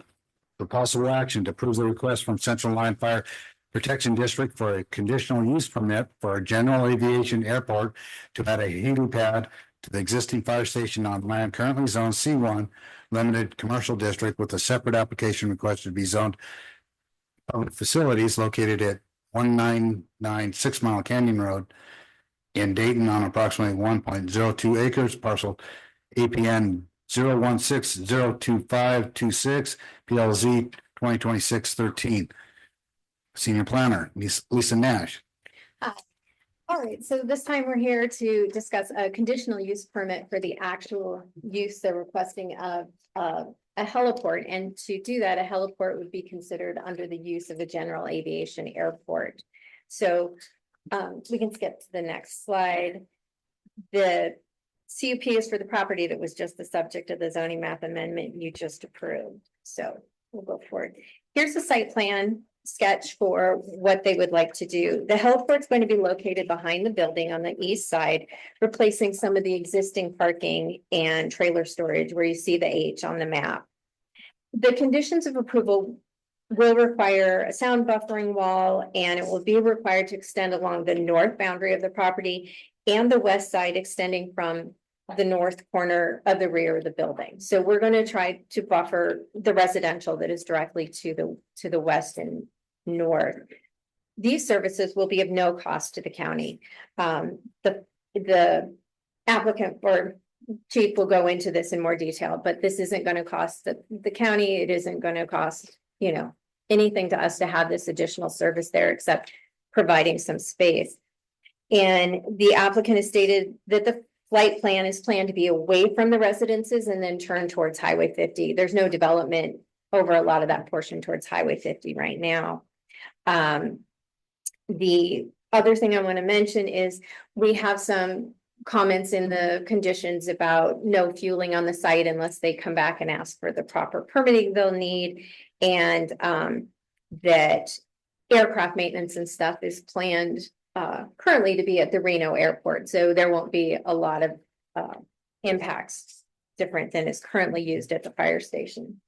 So just like we mentioned before, it's within the Dayton Land Use District, Suburban Character District, and now has matching public facilities for zoning and master plan of public, quasi-public. This region of Dayton is a mix of everything. Right here, we've got commercial, mixed use, low density, residential, suburban residential. It's kind of got everything. So under a conditional use permit, this fits under the general aviation airport that is required, that requires a CUP to do this. We feel that the conditions we've put on this project mitigate most of the impacts from the proposed heliport. There will be no way to mitigate all of them. However, it's an active fire station at this point. Sirens, things like that are common. And what may happen in a lot of cases is it may be ambulance transport to the helicopter there if there's not a good place or it's near enough to do that effectively. So it will both be the helicopter responding to emergencies and ambulances coming in to transfer to the helicopter. It will be considered, the use of the heliport is considered accessory to the existing public safety facility, fire station. And we do feel that it will minimize impacts with the addition of the airport use. So as always, we have to look at chapter 15.230.06 for the findings that must be met to get a conditional use permit. And I have gone into some highlights. This use is generally consistent with the master plan for public facilities, as we've shown, and the applicant will be responsible for meeting all of the conditions and will need to submit the building permits for the permitted work to be done on site, which would include the sound buffering walls.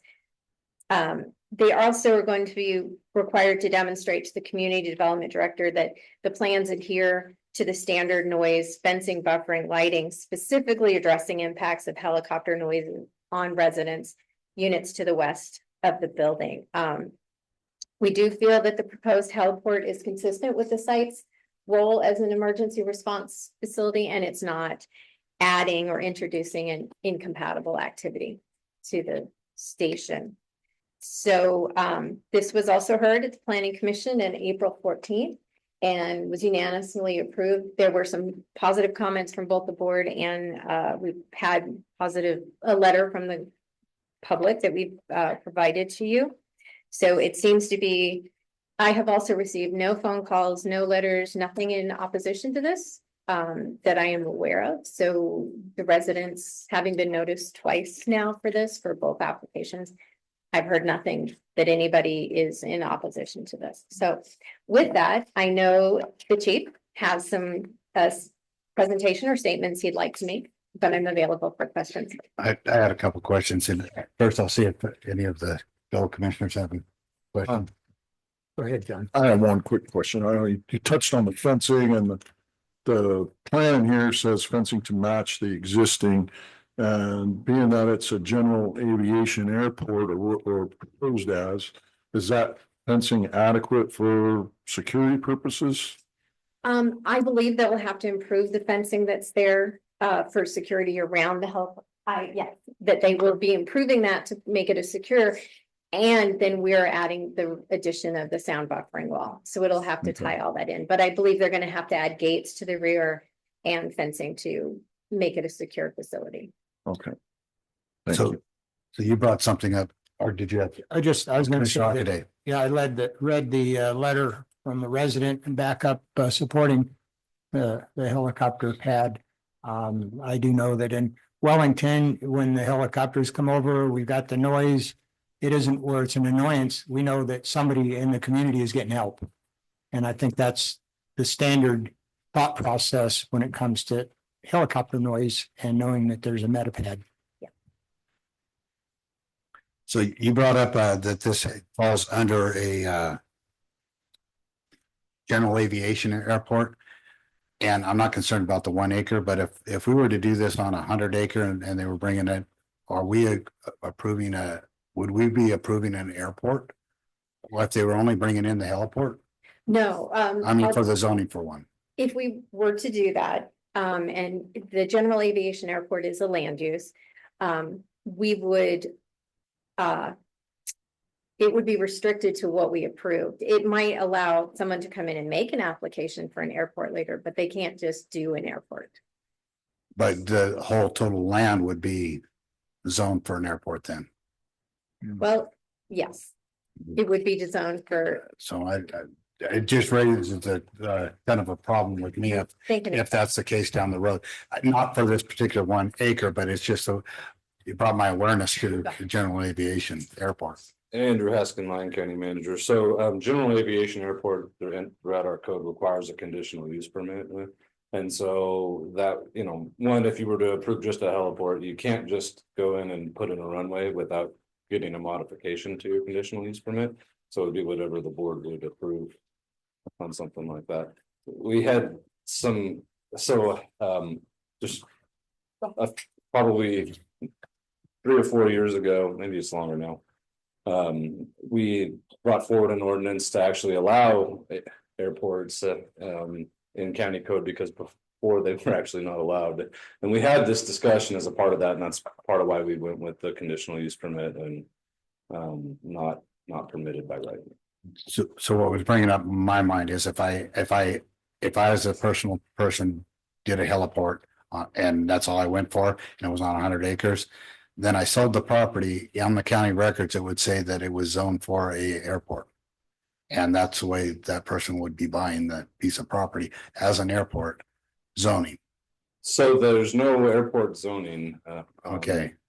So the zoning is public facility in this case, so it allows a number of different things. There's a couple other zoning districts that do allow for an airport, but again, with a conditional use permit. Okay, as long as our ducks are in a row. Yeah. And also I wanted to know, because it's a aviation airport, is there a cone of influence as far as height restrictions? Like, because I noticed there was next door, they could put in multifamily, so they could put like a 3-story building. Is there a restriction on that building? No, Lisa Nash, senior planner. I don't believe so. When I read the FAA regulations, they have an entire chapter on heliports, and I don't believe they're treated the same. I don't know. We would have to ask once they contract with, but I don't believe it restricts the buildings and things like that, because it's not a runway. It's can be straight up. Fantastic. And when I read the conditions, the FAA does control or have conditions about noise, how they do their flight paths, everything like that, which further support and restrict what they can do. I read nothing about impacting adjoining properties for height, like a runway would. I wanted to ask that question, except that it says it's an airport, so that's it. Andrew Haskin, Lyon County Manager. This was also something that we talked about at the time of that ordinance. Do we make a separate land use for heliports? But then we thought, well, it was a little bit redundant with the standards, so we decided to just wrap it all into one with the general aviation airport. So that's why it's still going to say that as a land use, but it does, if you read the definition of it, it includes that in there. Thank you. And that's all questions I had for you, so. Those were really good questions. Did the chief want to make a presentation or add some input? Morning, Chair and Commissioners. Tim McCarg, for the record, Fire Chief, Central Lyon Fire. This is represents a very, very interesting opportunity that we fell into with Central Lyon. When I became the chief in October, coming from down in SoCal, we did a lot of transports there, but they weren't as critical, and I'm talking air ambulance transports like we have in this district. On the drive over, myself and Chief McIntosh were talking, and we think that in just the past 2 weeks, we've had 4 transports out of the district. So this is a critical need for the district. About 4 months ago, we reached out to 3 different air ambulance operators to discuss any potential collaboration that we might do. And we started some discussions with Reach Air Ambulance. They're one of the largest providers of air ambulances in the nation, and a very, very high quality organization. I made some phone calls to some fellow chiefs from some large departments, and they had some collaboration with Reach and were very, very complimentary of their operation. And so I want to make sure whoever we partner with is a top-notch, very, very professional outfit, and that's what we see in Reach. So we began talking to them, and so the next step was to get the conditional use permit and zoning change. So once we have this, we will start negotiations with them. We're looking for a long-term partnership to the benefit of the community. And so this helicopter not only can transport patients, but it also will have the option of using a Bambi bucket, which is the big orange bucket that you see under firefighting helicopters. It's not a big bucket, but it could change the outcome of an initial attack vegetation fire for us. So that's pretty much what I have. We're super excited about this opportunity. It's no cost to the residents as far as bringing them here and stationing them here. We will gain some revenue in the district from that arrangement. And again, we're looking for a long-term, multi-year agreement with them. Commissioner Ockaday. Just a word here on helipads. I was up in Truckee one day later in the afternoon and a helicopter came in, which they're bound to do 24/7. Some people had put garbage cans outside the door. They were flying and hitting cars. It is a 24/7 responsibility for everybody that's at that fire station to make sure they don't lay stuff out there. Make sure that everything is secure so that you aren't damaging anybody's property. Absolutely. Thank you for that. Glad to see it. I'm just, I saw that and went, oh, wow, somebody's not thinking. Yep, So, yep. Any other commissioner? Commissioner Casanelli. I just wanted to thank Chief McCard and Chief McIntosh as well, thinking outside the box, bring this desperately needed in our community and for being proactive with this. And I think it's a great thing. I was kind of spun with that general aviation airport thing as well. I actually had a neighbor years ago that was a pilot for CalStar, and he would fly home every once in a while. I mean, we knew when the neighbor was leaving and when he was coming home. And I know he doesn't have an airport or didn't have an airport. He's not there anymore. But yeah, it is. As Commissioner Hockaday said, it's we know that our residents are getting help when we hear that sound, and I think it's a great thing for our community. So thank you. Thank you. Commissioner Hendricks. No, I just want to thank you for bringing this forward. I think it's a really great idea, especially in that particular location, because that's where a lot of our life flights are taken off from. That's correct. Thank you. Good job. So I have a couple questions. Thank you for bringing it forward. You mentioned the Bambi bucket on to get the water. How does that work with the cross training, or do you guys send up somebody from your group to fight fires because they're the ambulance? Yeah, no, their pilots get qualified, and they'll get qualified with the NWCG, National Wildfire Coordination Group, I believe. Yep. And so they get carded, so they have to be qualified. They have to recertify every year. And yeah, I mean, it's a very legit process to get that. Not just any helicopter can be flying around with a bucket. Yeah, fantastic. And it does reach not just Dayton, it'll be serving the whole area. So we keep saying community, we're the overall community of the county, right? And beyond. So thank you very much. At this point, I'll go to public comment. Is there anybody from the public that would like to make a comment? Seeing none in the room and none online, I'll bring it back to the board for any further discussion or motion. I'll make that motion. Based on aforementioned findings A through G and following 19 conditions of approval, I move the Board of County Commissioners approve the request from Central Lyon County Fire Protection District for a conditional use permit for General Aviation Airport to add a heliport to the existing fire station on land currently zoned C1 Limited Commercial District, with a separate application request to be zoned public facilities located at 199 6 Mile Canyon Road in Dayton on approximately 1.02 acre parcel, APN 016-025-26, PLZ 2026-13. Second. We have a motion by Commissioner Casanelli, seconded by Commissioner Hockaday. Those in favor say aye. Aye. That motion passes 5-0. Thank you, Chris. On your way. Brings us to number 14, Sheriff. 14A for possible action, approving master sales agreement between timekeeping systems and the Lyon County Sheriff's Office for General Guard 1 software for jail management in the amount of $21,242.21 with the annual cost of $6,575 thereafter. The agreement shall commence on the effective date and continue for an additional term of 1 year followed by automatic renewal for up to 5 additional 1-year terms. Implementation will occur immediately and when training to begin upon delivery of equipment. Sheriff Pope. Hello again, Lyon County Sheriff Brad Pope for the record.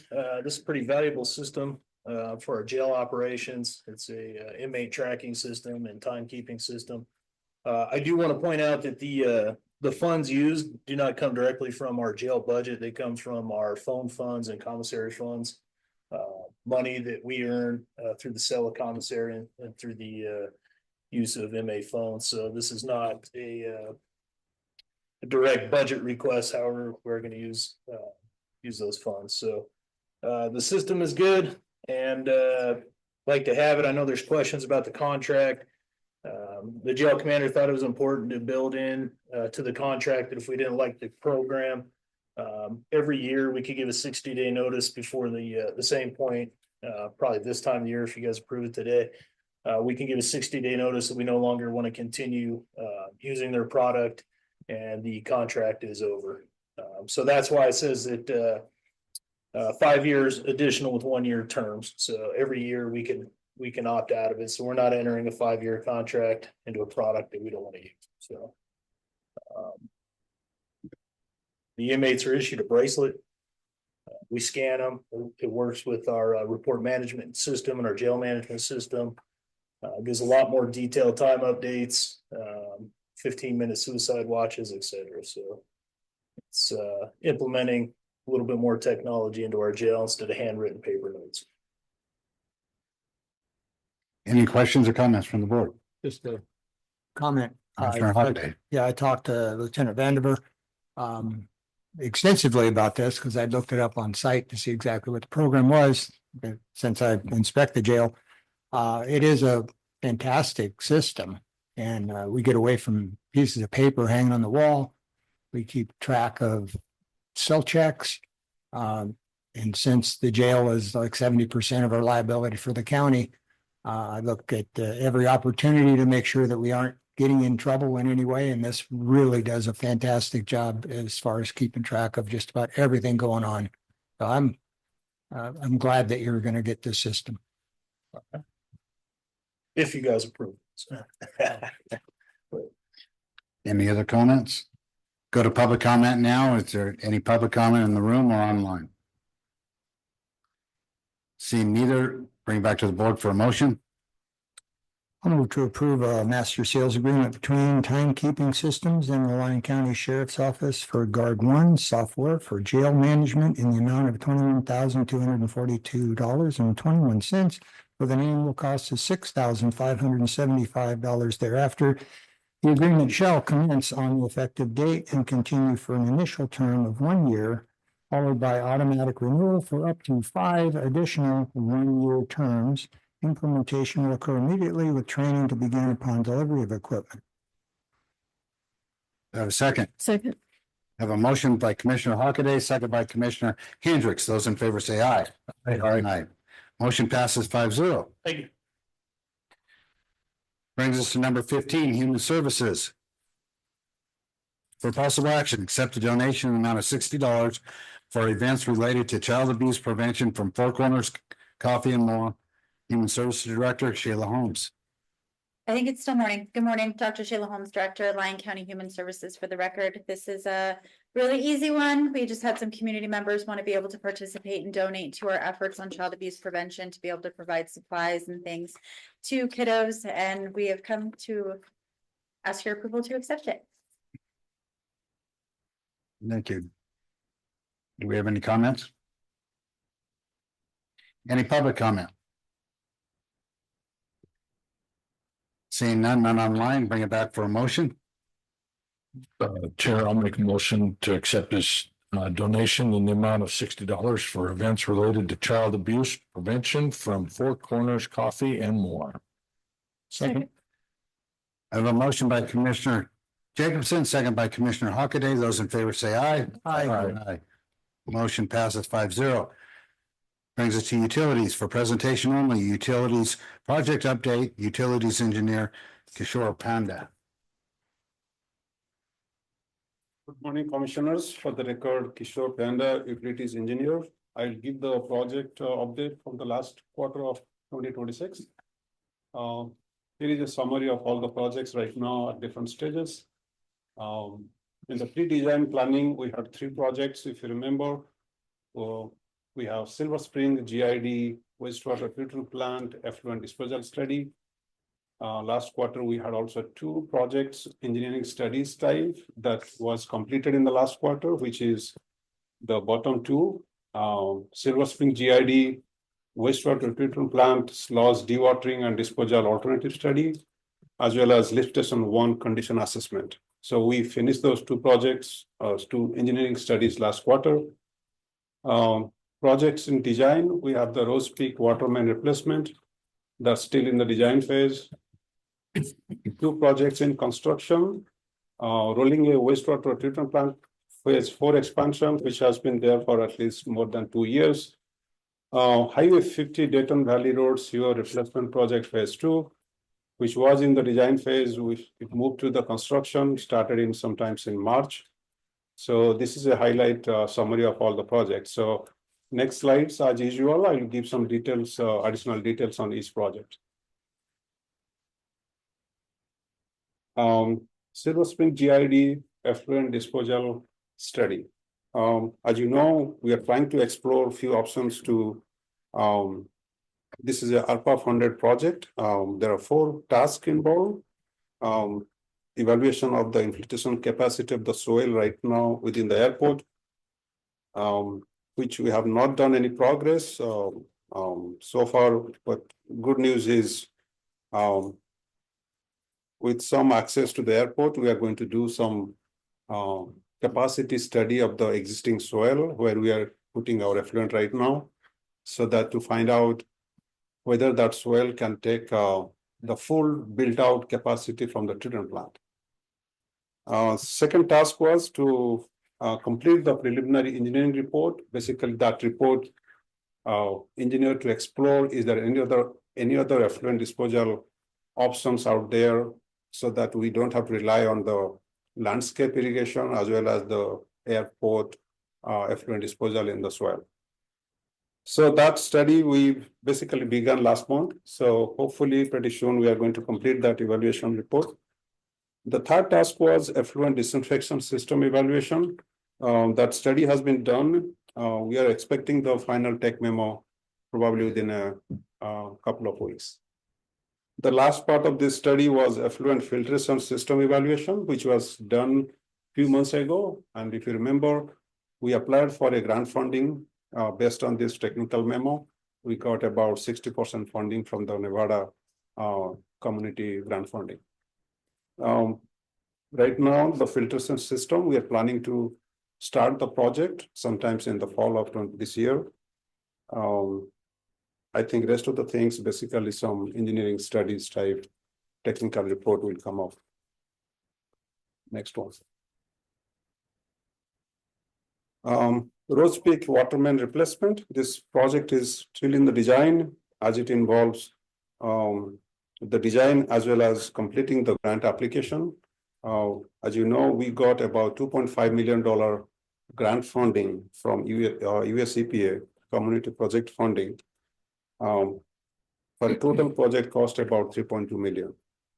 As of date, we finished the 30% design. We are kind of slowing down right now so that we can complete the grant application, secure the funding, so we can move to the final design.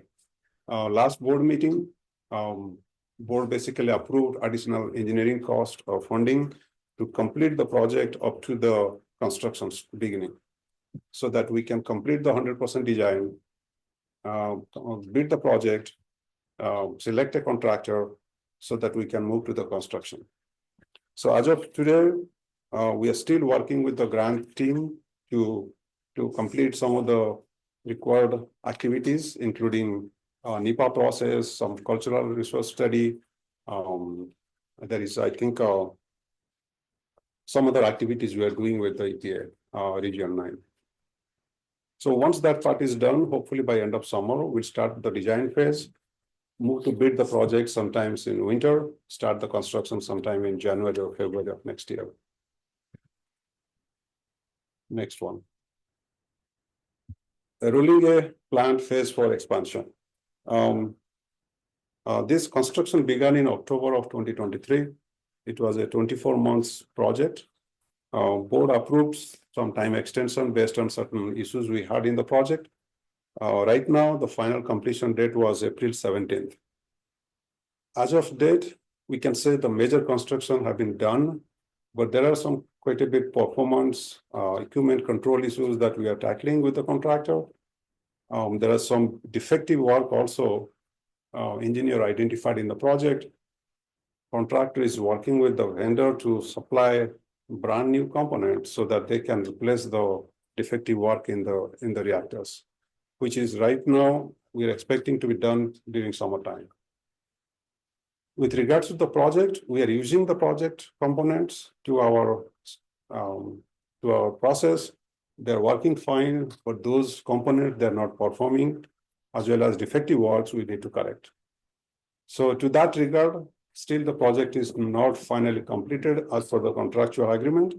So as we work, probably it will take another couple of months before we wrap up this project. Budget wise, it was almost $20 million construction contract. As of date, we have spent about 18.1 million paid to contractor. We have $1.8 million contingency fund within the project. We have spent about little less than $500,000. So we still have $1.3 million of contingency fund in this built into the project. I have some details as usual. Whatever contingency fund we have used so far, there have been almost 24 changes, small changes went through the project, and they're described in the next slide. Next one. So this project, we moved to construction last month. It is Dayton Valley Road sewer replacement phase 2 project. As you know, this is a long pending project since 2019 we have been working. It's a very critically compromised sewer line. There are quite a bit of construction challenges, but finally we moved this project to construction on March 30th. So we have over a month into the construction. So far we have most of the sites have been cleared. Potholings are completed. We got also additional NDOT permissions to do potholing right on the Dayton Valley Road, as well as block part of the road to do some bypass pumping, which is required to do the construction. So construction is going, I think, to the satisfaction of all team stakeholders. We are planning to wrap up this project by September, sometimes second or third week. Contractually, that's also the completion date of September 19th. As some of you might have noticed, all the trees along Highway 50 next to Dayton Valley Road, they are gone. We'll come up with a beautiful wall stretching almost 1,200 linear foot of wall. So it's going to definitely uplift the face of that road over that area. Next one. So next two projects, basically those are two engineering studies. One is the sludge dewatering study we did in Silver Spring plant. We received the final tech memo. So the plan is basically to do the construction dewatering project in fall of this year. Right now, we are evaluating the proposal for doing a construction management, complete the design, bid the project sometime July, August, so that we can bring the contractor sometime in September, October to start the dewatering. There are two ponds, almost they're kind of full. We are planning to shift this project to next year, but there's no more room to hold the sludge from that treatment plant. So we are planning to start the project this fall. Next one. So this was a lift station 1 condition assessment study. This lift station is sitting next to Carson River on the south side of the river, next to the Dayton Valley Road. Probably this lift station was built in 1970s. So what we found from this study, the structure is severely compromised. We see some concrete patches falling out into the wet well. Engineer basically gave two alternatives. Alternative 1, just rebuilt a brand new lift station 1, but the line that crossed the river is quite a bit, almost 20 plus feet deep. So that will cost about $4.7 million to rebuild exactly the same lift station 1 for next planning period, let's say 15 to 20 years. But if you can build another lift station on the other side of the river, means we have lift station 1, then there is a brand new on the other side, so we can raise the line that cross the river. So that will be less expensive than just replacing lift station 1. So that cost would be around $3.4 million. So this will take some time just to buy some time because the structure is really in bad shape. So we are going to do some lining, at least for temporarily rehab those weight well, as well as the pipe. So that will give us at least a couple of years to survive. In the meantime, we can design and construct the project. So that's kind of a plan. As we are wrapping some major projects, we are also planning to bring some other projects like sewer master planning, as well as some of the treatment plant rehab type projects. So that's kind of my update to the board for the last quarter. If you have any questions, I'll be happy to answer.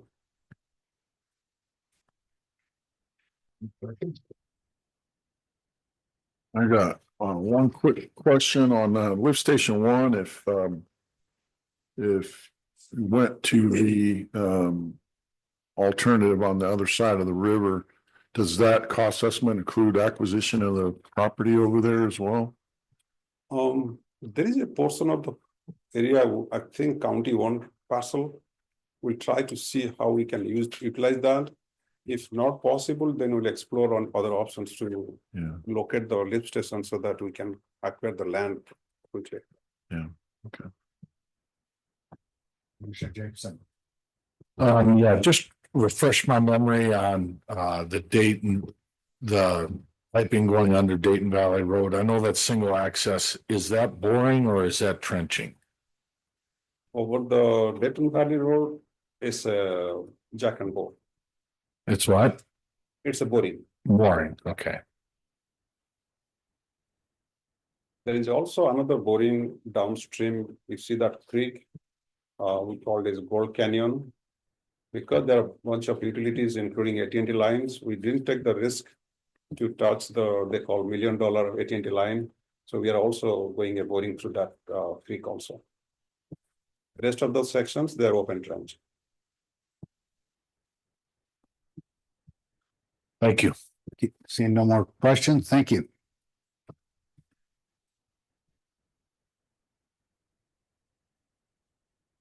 Brings us to 17, community development. 17A for presentation only, a presentation from Lyon County Community Development on current development projects, department updates, and statistical data related to building permits and planning applications for the month of April 2026. Community Development Director, Gavin Henderson. Thank you, Chair. Gavin Henderson, Community Development Director for the record. So typically this is a report we see on the normal agenda once a month. Wanted to bring it out and do a formal presentation because there are some updates that I felt warranted more than just being put on the agenda for the board and the public to look at. So typical with the report just starts off with our mission statement. Really, as a community development, we strive to follow this within our daily operations. It's a huge thing for us. Kind of a code of honor for us, and we want to make sure that we're following this every day. We step in the office. Starting off with some building statistics. So for the month of April 2026, we received 159 residential permits. 76 of those were single family repeats. I did highlight those. Those repeat permits are a part of the stock plan process. So as we review stock plans for subdivisions, more specifically in the Dayton area, because that's where kind of our more urban subdivision corridor is. Kind of expedites the process. So we're not looking at a full plan set every time one of those tract homes comes into the department.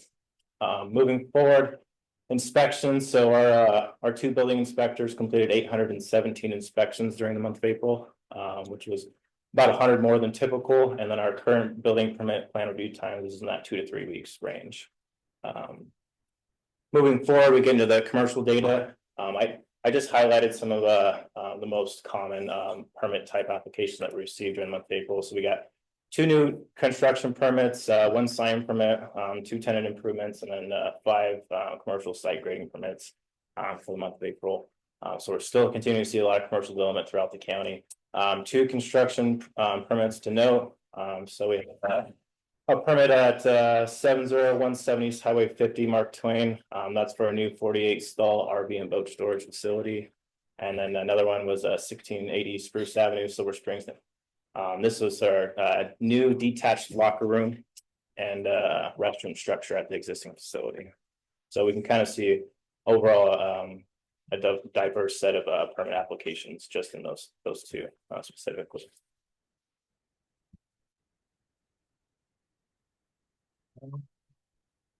So just wanted to touch again on plan review times, and before we get any further, I just want to commend our plan examiner Ray Brown and our building inspector Pipkin. They've been putting in a lot of effort to reduce those plan review times. So really appreciate everything they put forward into there. It's been a goal for us to hit that 2 to 3 week range, and we feel like that's an objective we can hold moving forward in the future as well. Building department projects, regarding the MOU with Central Lyon Fire Protection District, staff has completed the initial rounds of that staff level review of the MOU. Following conversations with the Central Lyon Fire Protection District Fire Marshal, the agreed upon path forward is to bring the MOU to the board for discussion, and that'll allow us to address any further amendments, comments, or anything like that. And that approach is intentionally kind of getting the answers to the test. We don't want to go back and forth a lot with this MOU. We want to come forward twice, get some additional comments, feedback from the board, bring it back, and that'll go to both boards using that methodology. And the goal is to have it come back and have it as concise a document as we can bring it forward. So we're not going back and forth multiple times and stringing that out more than it should. We did do a lot of website updates. These have been in place for a little bit of time, but I wanted to bring that forward to the board's attention and public. The building page has been updated to include current plan review timelines, and we'll touch base as we kind of progress forward in the presentation. I tried to get a little crafty. We'll see how it works as far as presenting that material. We also updated the fees and deposits page. That's been updated to provide customers with a resource to calculate and anticipate permit fees prior to submittal. The billing information handouts section has been reorganized to and redesigned to make it easier for the public to locate relevant documents and improve the overall readability of those materials. And additionally, the links to the fire district's permit review application forms have been added to the website, just trying to make it a one-stop shop for anybody trying to apply for a permit in Lyon County. So they're not having to go to multiple web pages, go to Google search. It's all in one place for them to go and find all the information they need for the permitting process. The comment box, so we did install a comment box, and it's currently in operation at the Community Development Department office. So this allows contractors, members of the general public to provide direct in-person feedback. Staff is also working with our software provider to develop a feedback mechanism within the online permitting portal. Regarding software and technology, so staff continues to make ongoing adjustments to the current permitting software to improve customer experience, increase operational efficiency. Also wanted to touch on artificial intelligence aspect. We've been reached out by multiple companies regarding this. The new development on the horizon is instant permits. So basically these AI platforms that have come to us have been providing us demos to where those applicants fill out a laundry list of information, and the AI system will actually perform a simplified plan check. Does not look at plans themselves specifically. It's more for those permits for everything we need is in kind of the manufacturer specs. So interesting technology. We continue to welcome those demos, and we'll continue to look at AI as we move forward in the future as well, as it could be a valuable resource. The 2024 fire code adoption. So the previous board meeting, that item was proposed. We're looking at the first meeting in June for that agenda item for the adoption. And that kind of sums up. So this is a picture of our comment box. Like I said, there's a little slip sheet of paper. You can make it anonymous. You can put your name on there. But the goal is to get feedback from the public, contractors, anyone coming in the building. And that's what it's there for. Website edit. So this is where I try to get a little crafty. So you may have to hit the play button, Martha. Perfect. So kind of running through the website updates. So if you click the building tab, And scroll down a little bit, you have current building permit review timelines. So in the bold, we'll have the timelines. This is updated on a bi-weekly basis to reflect the current plan review times, and that allows applicants to plan accordingly. There's a couple caveats about complete submittals and those kind of things, which may extend review timelines, but when we're going through the task process, there's a lot of misinformation going out about plan review time. So this is a consistent resource for the development community, owner builders, or anybody coming wanting to build something in Lyon County to look at plan review times and get a consistent information. Mr. Jacobson. Thank you, Chair. On that, should you have an asterisk that any applications submitted missing information will have delays? It's in there, but I can make it more blatant. I would make it more blatant. Got it. Let them know that if they do not submit complete applications, it's on them, it's not on you. It's how it is. Did you do this presentation for the planning commission? I did not. Please do, because I go to candidate nights and the word out there is not what's you're presenting. Right, and that's why we wanted to have it on the webpage, so people have a consistent place to get information. We'll update it on twice a month, every 2 weeks. If the board gets questions, it's a good place to direct people as well, and that way we're all reading the same information. And there's no. Well, I know they're running on the fact that they're going to straighten out this department to get it to the point where you're at. So noted. I think that they should be notified. It's already there.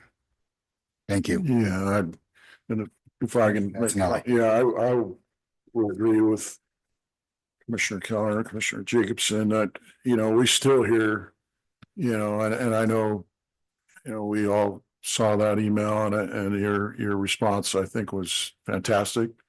But yeah, we're still hearing, months.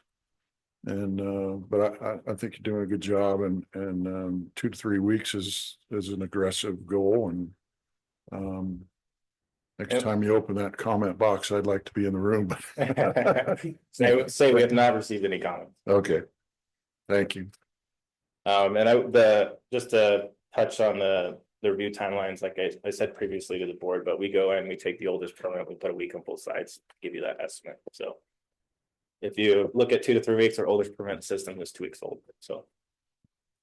And the fact that you're already going into the AI process of seeing what's applicable, because it can't do everything, and what you can do, and let the public know that we're not just sitting on our hands, and you guys are actually doing some work. Yeah, and that's been an interesting process. Like I said, it does not actually review the plans themselves, but if it's anything where it's a manufacturer spec related, so for instance, rooftop solar is a good example. They do a lot of it.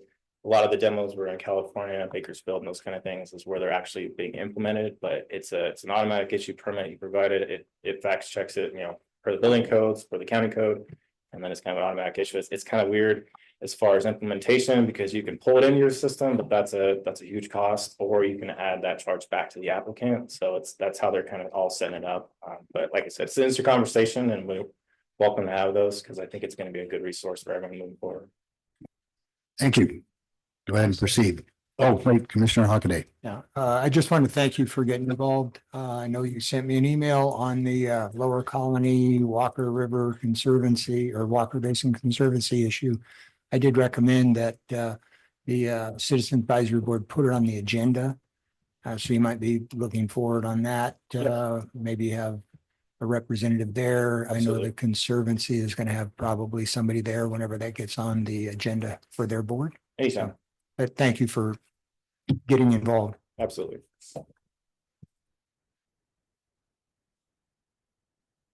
We can move forward. Keep going.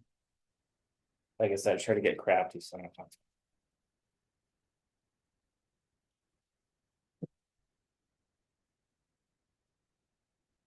Sometimes I use the arrows and keyboard. So I just added this page for those people that just read the agenda packet, so they can see the changes, and then highlighted the plan review times there as well. Website edit 2 if we move forward.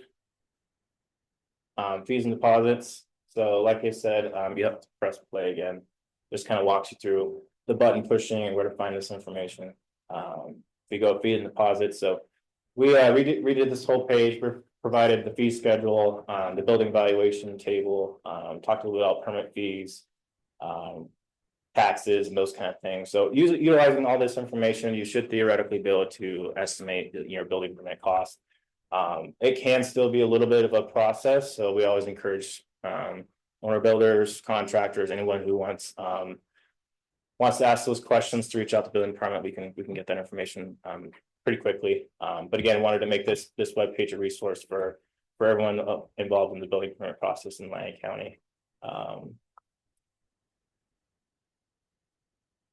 Again, just for the handouts, so you can see the changes we made. Next one is information applications. So if you go to departments, click building, again, information applications.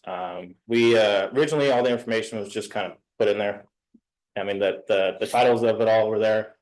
So we broke everything out into general information. If you're going to apply for a residential permit, there's all the information you need. We'll continue to update this moving forward as well. We have some checklists that we're working on for residential and commercial applications to further clarify what we're looking for on plans. The fire protection district information is there. This video will just, if you click those links, it'll actually take you to the plan review page. So like I said, instead of Google searching it, trying to navigate the internet, which sometimes can get a little wishy-washy, just making a one-stop shop for resources. So it'll take you to their plan review page and you can go and submit a residential or commercial permit there. And we have all the fire protection districts on there as well. On that fee, it's 60 cents per foot. Yeah. And then it says under roof. Is it the structure under roof or is it the roof?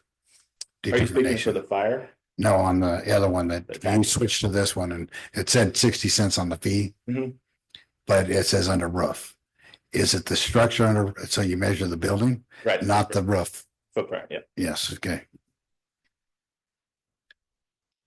So that covers information applications. Again, for the hard copies, if you click any of those links, we'll take you to the fire protection district page. We also have Walker Irrigation District and our external agencies. They just adopted a resolution, so they actually have a more intense application for those larger commercial industrial developments that they've kind of been seeing in the north end of the valley. So we'll be looking to plug that information on there as well. But just trying to, again, make it a resource for everyone, trying to make it as clear as possible. We've also gone through the documents, edited them, made them a little easier to read, subtitles, headings, so you can find information a lot quicker. And that's kind of overall the updates for information applications. Next, planning data intake. Got a gambit of applications at the April submittal deadline. So we got some temporary use permits, reversion acreages, final parcel map, tentative parcel maps, 2 conditional use permits and a master plan amendment. And then we also did this has been live for about four to 5 months, but I'm not sure that the public knows about it and the board may not know about it as well. So I wanted to make sure that this was provided. So if you go to the planning tab and you go to development application under review, on the left side of the screen is our current applications that we have on file. It'll give you the case planner, who's working the application, the hearing date, any application we have moving forward. It's on the left side of the screen. The right side of the screen in kind of that yellow orange formats are links to the determination letter. So if you're looking at a project, want to know what got approved, what didn't get approved, you can go there. You can find the determination letter there. And then if you have further questions, of course, you can contact the planning department. If you scroll up on the page, which is probably better to go to the next slide. Current development applications, that's a spreadsheet. So again, just give another place for people to go and get some more high level information on applications there as well. So this has been live for, like I said, for about 4 months, but not sure that it's getting as much attention as it should. These are for applications. Do we have one that states what's under construction? So we are working on that development map. It's been a process. We're, from my understanding, having old software that we need to upgrade until we can, it's done as far as we're considered, but we can't make it live until our software can actually handle it. So that's kind of what we've been working with through IT and Dow. But it's done, and as part of that project, you'll have a shape file and you go click on it, look at the project, see where it's at. Is it under construction? Is it in the entitlement phase? Across the whole county, and then we drop them off once they get completed as far as the construction. And are we going to be able to have a full map of all the? Right, so it'll be the whole county, and you'll be able to, there'll be a project list on the left side of the column. If you're familiar with City of Fernley's development map, it'll look pretty similar. It's the same, Dow's the same person that did there, so we're not reinventing the wheel there. It's a good product, so it'll be similar to that. Good. And then we always highlight a couple applications that we got at the intake period. So we did receive the CUP for the Boys and Girls Club, Mason Valley. So this is going to propose to be located at 4035 West Spruce Avenue, Silver Spring. So it is a proposed new 13,666 square foot clubhouse and early learning center building, together with about 14,180 square feet of recreational center, gym building for the Boys and Girls Club. So excited to see that application. And move forward through the public hearing process. And the next one to highlight is we've got a master plan amendment and CUP from Tract for a compressed natural gas trucking station. This is located north of US Highway 50 and west of Highway 95A and APNs. There's no addresses, but it's essentially the east side of the Tract site, right next to the natural gas pipeline running through their project. So they're proposing a compressed natural gas facility trucking station on their Sapphire Technology Park project. The facility would tie into the existing gas line, which I said traverses the property. And then those trucks will be loaded with that gas and then transported to a nearby project. But look forward to see that application come forward to the board in the near future as well. Planning updates. So code enforcement ordinance, we had the workshop, got feedback. So we've made those changes. So we're just working through the DA's office to make sure that those changes are legal, I guess, and should be in the upcoming meetings. You'll see it as an item for a proposal. The event ordinance, so staff is in the final stages of creation review. So we're just working on simplifying. You start writing this thing and you start taking into account maybe a tier system. So we're recognizing our smaller events all the way up to our large events. And we always kind of use Night in the Country as kind of a case study for our larger events. So we're trying to make sure that the ordinance is effective and it covers kind of that broad spectrum of event types. So it's been a little bit of a challenge making sure that it's coherent, and we've got to make sure that any changes in that event ordinance that go across the whole development code or county code, we're also making those changes so we have a coherent process and everything matches. Land use tables. So this is just get kicked off. So we're looking at the land use tables, figuring out if we can establish accessory uses in zoning districts, modifying uses, and then adding new uses. The data center ordinance. So the Board of County Commissioners direct staff to come forward with an ordinance. We're in the final stages of that. Honestly, it's been a unique process, and I'm really happy to be a part of that Rural Energy Academy. It's highlighted a lot of interesting topics and scenarios to look at when it not related to data centers themselves, but solar projects and other things. So been making changes to it as well as we've kind of go through that academy, but there is a lot of good information coming up from that as well.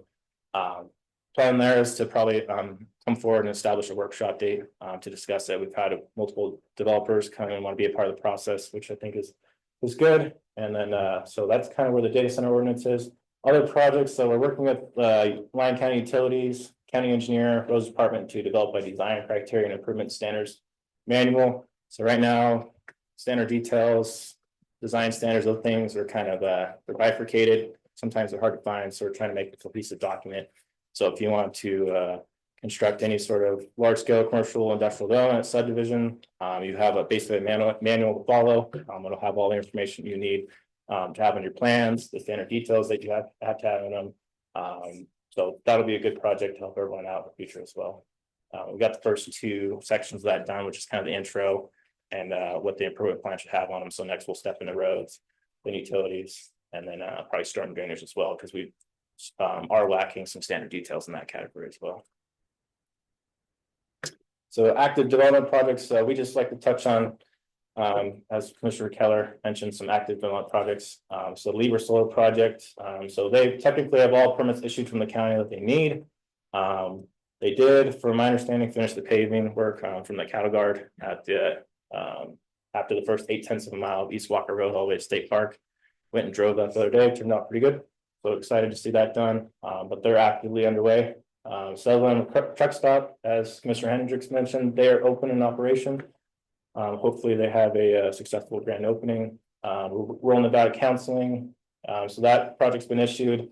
Progress updates, so we've inspected the footings, underfloor slab, plumbing. Those have been inspected and approved. The structural steel is done through a special inspector, so it's not something that the county inspectors actually look at. So you see the structure going up, you don't see the inspections on the project update, and that's why. Moving forward,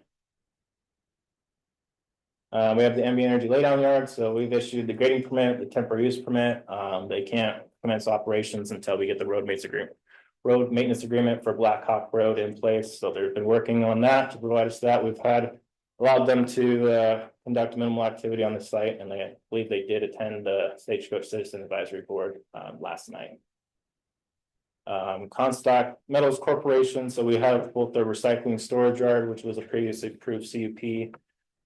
Those plans are in review. They have comments back. We're just waiting on resubmissions. And then we have a tenant improvement for about 5,000 square feet as well. So, and they're kind of the same standpoint. We're waiting on review comment responses from them as well. And then the Microsoft Data Center campus. So we have issued the administrative design review for that project. And then their grading permit plans for the data center campus and the substation projects are in review with the county engineer. So expect see some work in the near future out there, if that's saying. And then floodplain development projects are wrapping up the Gold Canyon Area Drainage Master Plan. So the report's been finalized. And then we're working on setting up a stakeholder meeting at the Silver City Community Center in June of 2026. I believe we locked down a date. I just have not confirmed what that is yet. Smith Valley, Wellington. So this is a kind of a unique case for us, trying to utilize different study methodologies to get some floodplain mapping done in Smith Valley. There's a lot of incorrect maps. There's a lot of Zone D just blanketed across Smith Valley, which provides challenges from a building department perspective. We're looking at placement of structures because Zone D is basically there's an undetermined risk there. So your property may or may not see flooding, which is not a good case. We'd like to see those more defined. So we don't currently have a CTP partner for the Walker River Basin like we do and the Carson River watershed. So CWSD is a good resource for us there.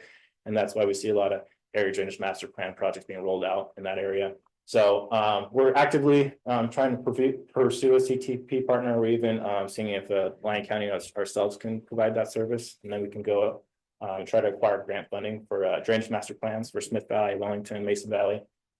But this project specifically was a good one. It's revolved around emergency evacuations, but as part of that project scope, we are able to map the floodplain boundaries of the river, which help us because there is an interpretation clause in the floodplain management section of county code that allows us to dictate when floodplain boundaries are run. So this will be a good resource for us to make those interpretations, because right now we put that onus back on the applicant to hire an engineer, provide us a topo, so we can better understand the existing conditions on the site there. So this will be a good project for us. We have successfully received project approval through Nevada Silver Jackets and the U.S. Army Corps of Engineers. We had the kickoff meeting yesterday, so it'll be a good project. It'll take about a year and a half, 2 years to get done, but when it's done, it'll be a lot of useful information for us. So you're going to go out to try and get grant funding on this? This was just a project through Nevada Silver Jackets. There was no grant funding. It was just they have a ample amount of funding to conduct certain amount of projects a year, and we found one of that category, and we were able to take advantage of that. So there's no cost to the county there. It's all in their time. Thank you. Yep. And that's the end of my update. Of course, available for any questions the board may have. Any questions from the board? And is there a way you can send out a notice when you do this presentation to the planning commission? If you can notify the advisory boards to tune in, yeah, they might be able to, just zoom in and get a lot of information so they can pass it on. Chair, I just want Great report, great update. Appreciate everything, and you never want to please everybody. You'll never not have someone complaining, but I greatly appreciate you and your department and all the work you've done. Thank you. Yeah, you're pleasing me. Thank you. Makes me very happy to see that. Okay, we'll move on. This one's for possible action to approve the Federal Aviation Administration grant application in the amount of $711,886 with a required county match of $35,595 for the fiscal year 27 lighting system upgrade project at the Silver Springs Airport and approval of task order A with Lochner Incorporated for consultant services in the amount of $138,120 as a part of the total grant application amount, and authorize the county manager to sign. Community Development Director Gavin Henderson. Thank you, Chair. Gavin Henderson, Community Development Director for the record. So we do have in front of you the Silver Springs lighting system, Silver Springs Airport lighting system project. So this is a part of our airport capital improvement plan. As you can see highlighted in the red box in the year 2026. They don't run the same fiscal year, so that's why the years may be off. But this is a project that will be underneath the fiscal year 2027.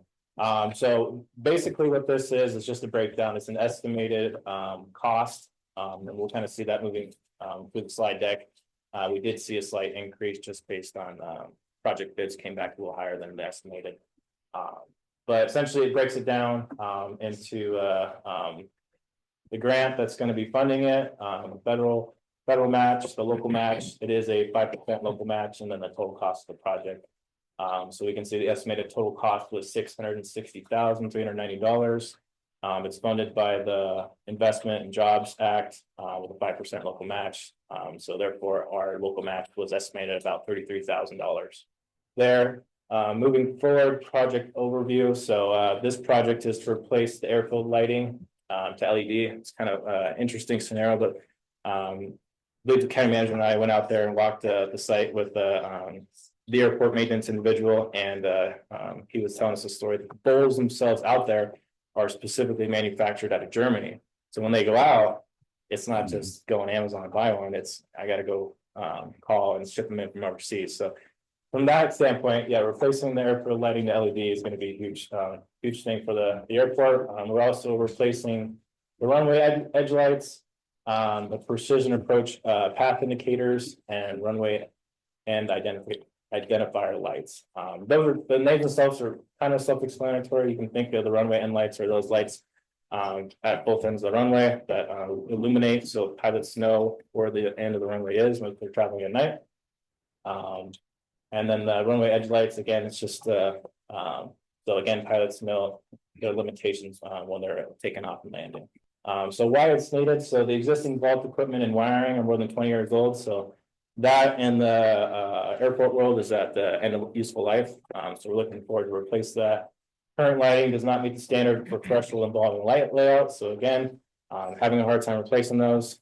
They do go out pretty frequently from our understanding. So we're converting those to LED. If the fixtures themselves are good, we're not replacing those. If they are bad, we are replacing them. So we are taking advantage of what we have out there, not incurring any additional costs we don't need. And then FAA compliance required for continued grant eligibility. It is broken into kind of 3 schedules. From my understanding, it takes about 30 days to complete the project. Schedule 1 is the edge lights, the PAPIs, and the runway end identifier lights. Schedule 2 is the vault and equipment, and then schedule 3 is electrical cable replacement. So you're just replacing the lights, you're keeping all the conduit and. Correct. Okay. Yeah, and if the same thing for the wiring. The wiring is good, we're not going to replace it, but most of it's time. This is just a brief exhibit from the plans. It doesn't cover the entire thing because I tried to throw it on there, but the font was too small. It wasn't worth anybody's time. But highlighted in red, you can see the runway and identifiers on the left. And then in the smaller square is an example of where those kind of edge lights are located. And this is what the existing equipment looks like. So you have the PAPIs, the runway and identifiers, and then the image on the right is that bulb that they have to order out of Germany. So just wanted to give some example. You kind of see the age of the equipment, spading, the bases are bad. We are got some rust on the equipment as well. So it's just it's time. Bid and cost summary. So bids were received April 6th, 2026. We received 2 competitive bids from Mesquite Electric and Titan Electric Contracting. Mesquite Electric was the lowest responsive bidder, so they were obviously recommended for award. The cost summary breakdown. So Lochner's cost for engineering, administrative services, inspection services, those kind of things is $138,120. Mesquite Electric bid was $536,645, and the Lyon County match, it was $35,594.73. So we saw about a $2,000 increase just based on the cost of the bid. And that's all I had for this item. If there's any questions the board may have, we're happy to answer them. Do we have any more questions from the board? Aside from 3, I would say 5% match is doing pretty well. Yeah. So good job. Great resource for us. Get things done out there. Any other comments or questions from the board? Go to public comment. With that, Chair, I'll make a motion to approve the Federal Aviation Administration grant application in the amount of $711,886 with the required county match of $35,595 for the fiscal year 2027 lighting system upgrade project at Silver Springs Airport, and approval of task order A with Lochner Incorporated for consultant services in the amount of $138,120 as part of the total grant application amount, and authorize the county manager to sign. Do I have a second? Second. Motion by Commissioner Jacobson, second by Commissioner Hendricks. Those in favor say aye. Aye. Aye. Motion passes 5-0. Brings us to 17C for possible action to approve the FAA grant application in the amount of $407,840 with the required county match of $20,392 for the fiscal year 27 automated weather observing system upgrade project at Silver Springs Airport, and approve a task order B with Lochner Inc. for consultant services in the amount of $145,510 as a part of the total grant application amount, and authorize the county manager to sign. Community Development Director Gavin Henderson. Thank you, Chair. Gavin Harrison, Community Development Director for the record. So this is our second project for the 2026 cycle underneath our airport capital improvement plan. Again, we had estimated costs here, so we had estimated total cost at $312,510. Again, it's funded by the IIJA federal grant with a 5% local match. So the estimated local match was $15,626. And again, it's another scenario where through the bidding process that local match did go up about $5,000. So project overview. So scope of work, we're going to replace the AWOS system, which stands for Automated Weather Observation System. The key function of that is basically to relay weather conditions to pilots as they're taking off and landing. This would upgrade to an AWOS type 3 system, include 2 new foundations, installation of new sensors, and the replacement of weather visibility visor. And why it's needed, pretty simple. So the current system isn't not functioning properly, and the reporting information is unreliable. So those pilots are coming in and out of the airport, looking to see what the weather is. Hard to land the current information being provided to them at this time. So we're looking to upgrade that service. The site plan, so you can see project area. That's where the AWOS system is located. That's where the work will be conducted. I didn't have any pictures of the current system, so I just got the site plan for the board today. Costs in the bid summary. So bids were received April 6, 2026. We received 3 competitive bids. Our Schneider Construction LLC bid was rejected due to an invalid SAM.gov ID, which is a federal requirement to actually apply and actually bid for the project. So we had to reject their bid. It was substantially less. So the next lowest bid was through Titan Electrical, and their bid was about $261,800. We have the cost somewhere in the left. Lochner Inc. cost again for engineering services, inspection services was $145,510, and the Lyon County match increased to $20,392. So again, about $5,000, just to the increase in the bid cost. But that's kind of the cost breakdown there. Again, available for any questions that the board may have. Any questions? Just for the acronym purposes, IIAJ is the. I have it, I can hardly remember it myself. Infrastructure Investment and Jobs Act. Jobs Act. Just trying to keep all those acronyms out there. Appreciate it. Any questions from the board? Or comments? I got one quick question. Commissioner. Who is responsible for the inspections on this? Is it a consulting engineer that? Correct. It all goes through Lochner. Who's our? They're gonna do the. Yeah. Okay. We have a master services agreement with them. Okay. Yep. Thanks. Any other questions, comments? Again, a great return on investment at 5%. So. Absolutely. Any public comment?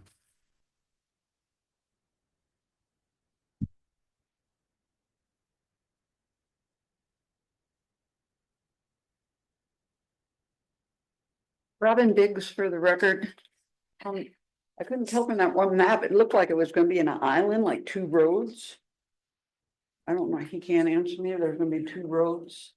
Or is this gonna be located near the airport? Where's this? It's on the airport. It is on the airport, Those were runways. close to the runways. Those two roads you saw were the. Okay, The runway. runways, yeah, okay. Is it, were the other bids that were higher gonna protect that from any stray planes that might run off the runway and hit it? Why some of the bids were higher, or? Is it gonna be protected where? A stray plane hit it where the bid's higher to protect it, or? Thank you. Thank you. Any other public comment? See no more, I'll bring it back to the board for a motion.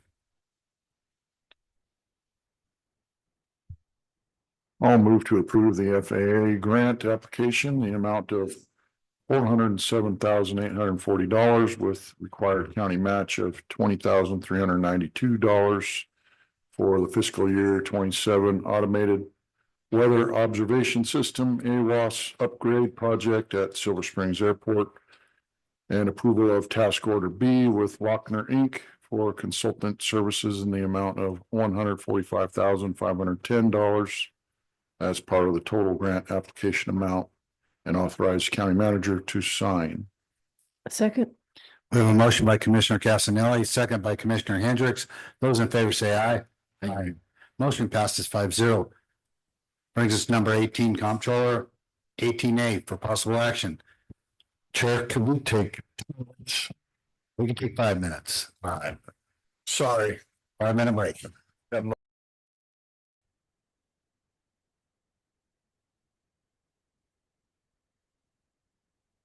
18, Comptroller for possible action, approve a lease extension with He Has Mine LLC, Series A for the period of July 1st, 2026 through June 30th, 2027 for office space at the Occidental Square in Dayton with monthly rent of $5,800 per month with up to 4 additional 90-day renewals at $6,125 per month after the first year.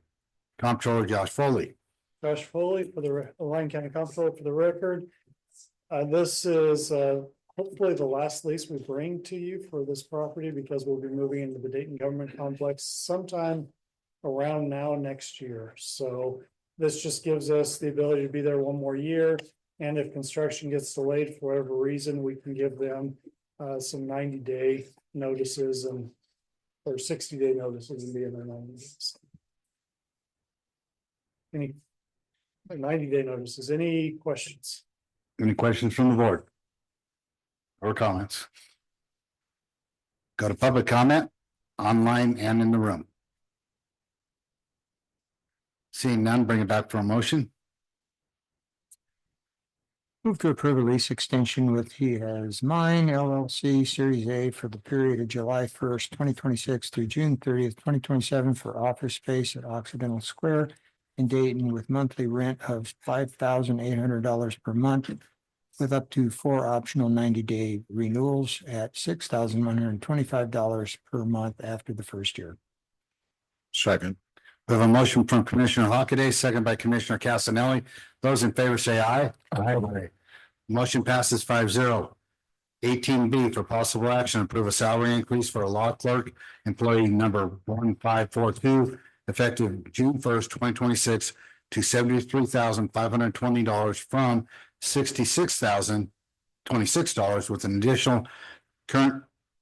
additional current fiscal year funding of $863 to come from a budget transfer from the general fund contingency. Comptroller Josh Foley. Josh Foyle, Lyon County Comptroller for the record. So this one is a situation where we weren't able to fill a law clerk position for over a year. We have 2 law clerk positions. And in order to actually get someone, they had to higher advanced salary into the range. And so this would make the employee who's actually been with us during that same time period equivalent to what the brand new employee is going to be making. Any questions or comments from the board?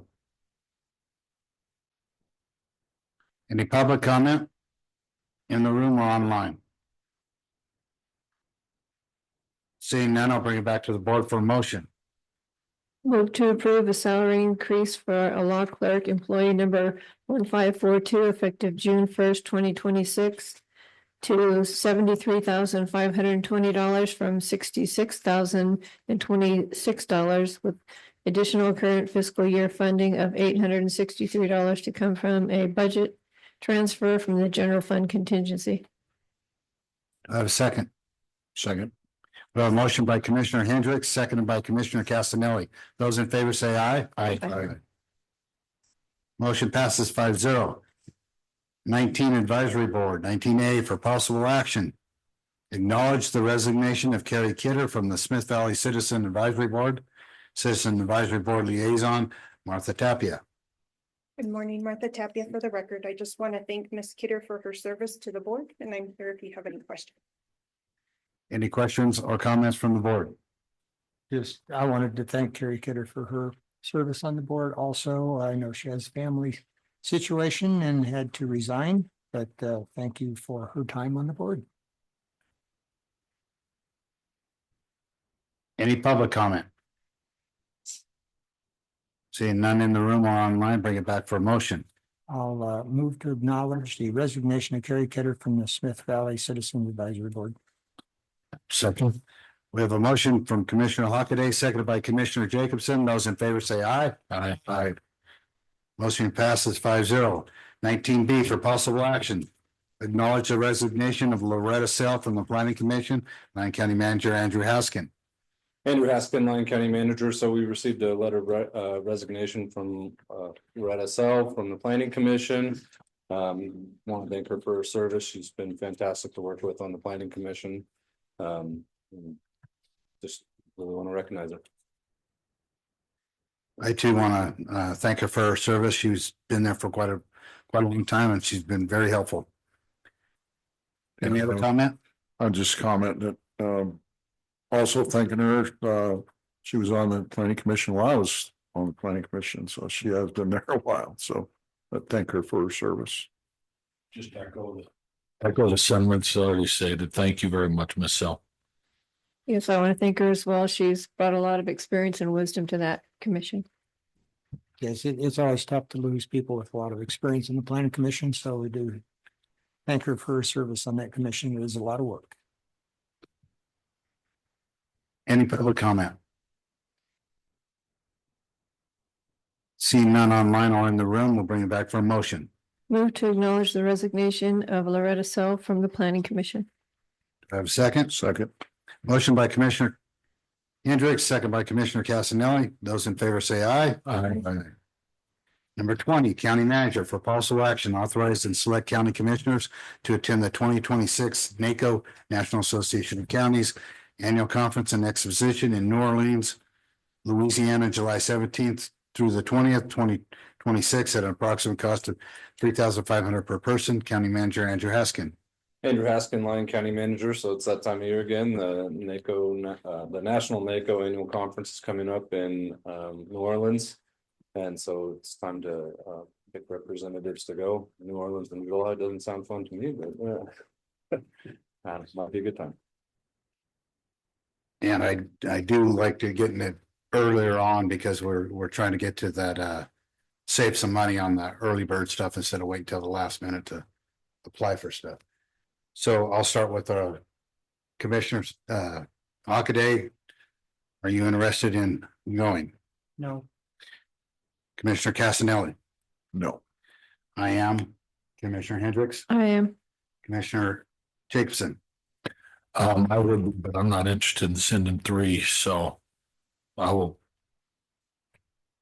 I know that Commissioner Keller and Commissioner Hendricks are very active in NACO. But I am not interested in sending 3 at this price. I will say, once again, I know I'm beating a dead horse. I should be able to zoom in on some of this activity that's happening down there. I'm so sure they don't have that. So I do want to speak on that a little bit. There are things at NACO throughout the year that you can zoom in monthly and learn about what's going on. You just can't be part of the problem. I was just on a NACO conference here last week. There was Zoom. Right. So on a conference? On the collecting on property. So I know NACO has the capability of doing. Yeah, that's what I'm saying. We have those monthly, but not the big one. I understand that. And I'm just speaking for me. I don't understand why we can't zoom into some of that as members of NACO. That's my comment. Okay, so I'll make a motion to authorize Commissioner Keller and Commissioner Hendricks to go to attend the 2026 National Association of Counties Annual Conference and Exposition in New Orleans, Louisiana, July 17th through the 20th, 2026 for approximate cost of $3,500 per person. Do I have a second? I'll second. We have a motion and a second. Those in favor say aye. Public comments. Yeah. Public comment. Seeing none, I'll bring it back for the vote. Motion by Commissioner Keller, seconded by Commissioner Hendricks. Those in favor say aye. Aye. Those against? Motion passes 5-0. I didn't hear everybody. That's why I asked.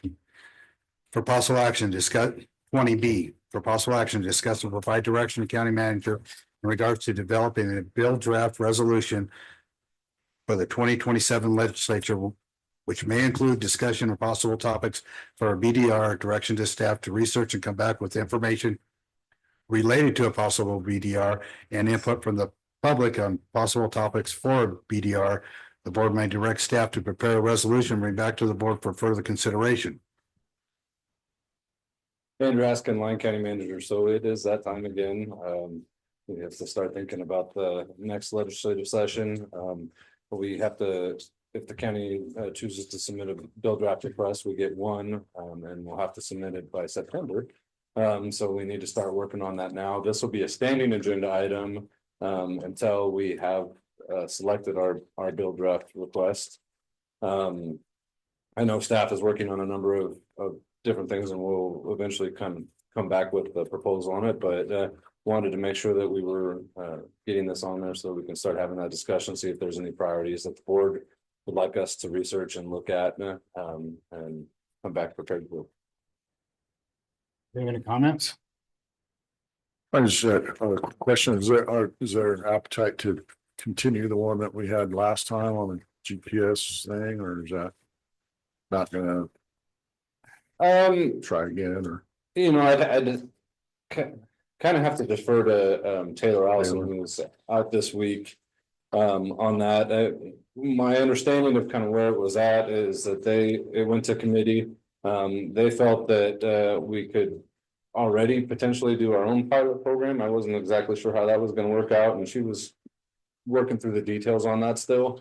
So I don't know we didn't have a whole lot of success with that last year, which I was kind of surprised with, honestly. I thought we would get broad support for it, but the industry was against the idea as well, so we can, it's something we can certainly can consider, but I would ask Taylor to come and do a presentation. So maybe something completely new then.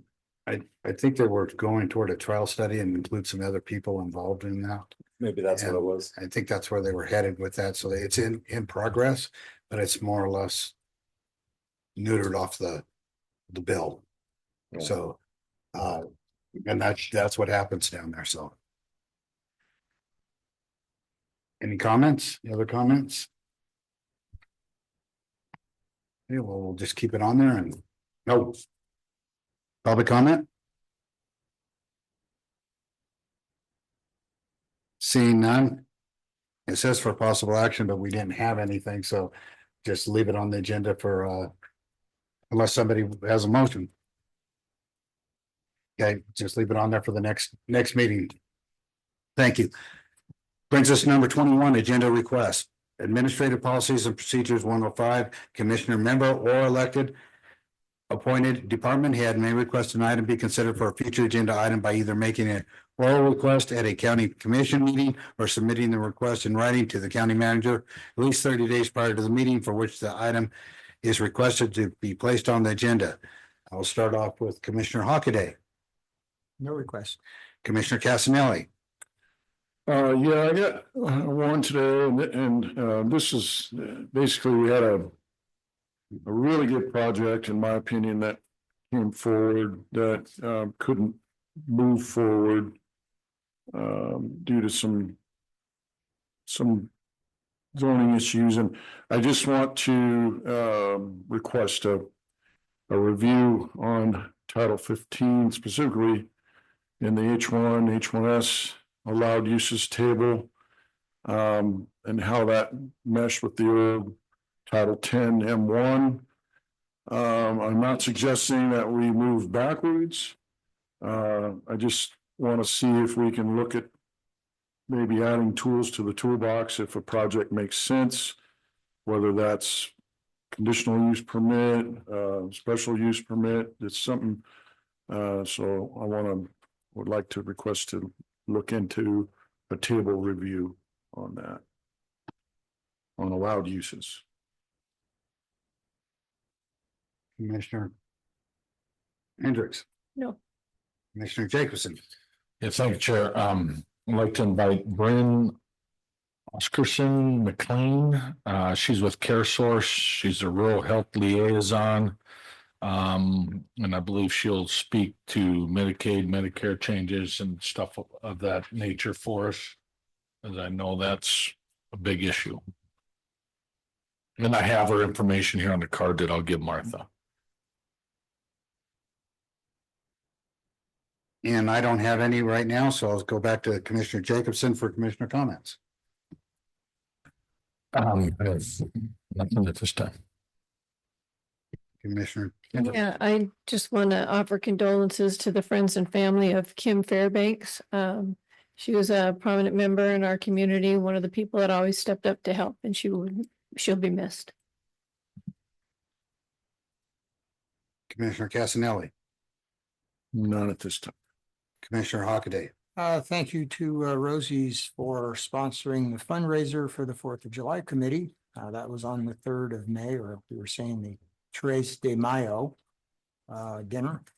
And also on May 14th through 16th, this was noted earlier, the Smith Valley Schools are hosting the 2026 Division A softball and baseball tournament at Dressler Park. So that should be pretty interesting to see a large group of high school players coming in to play baseball and softball.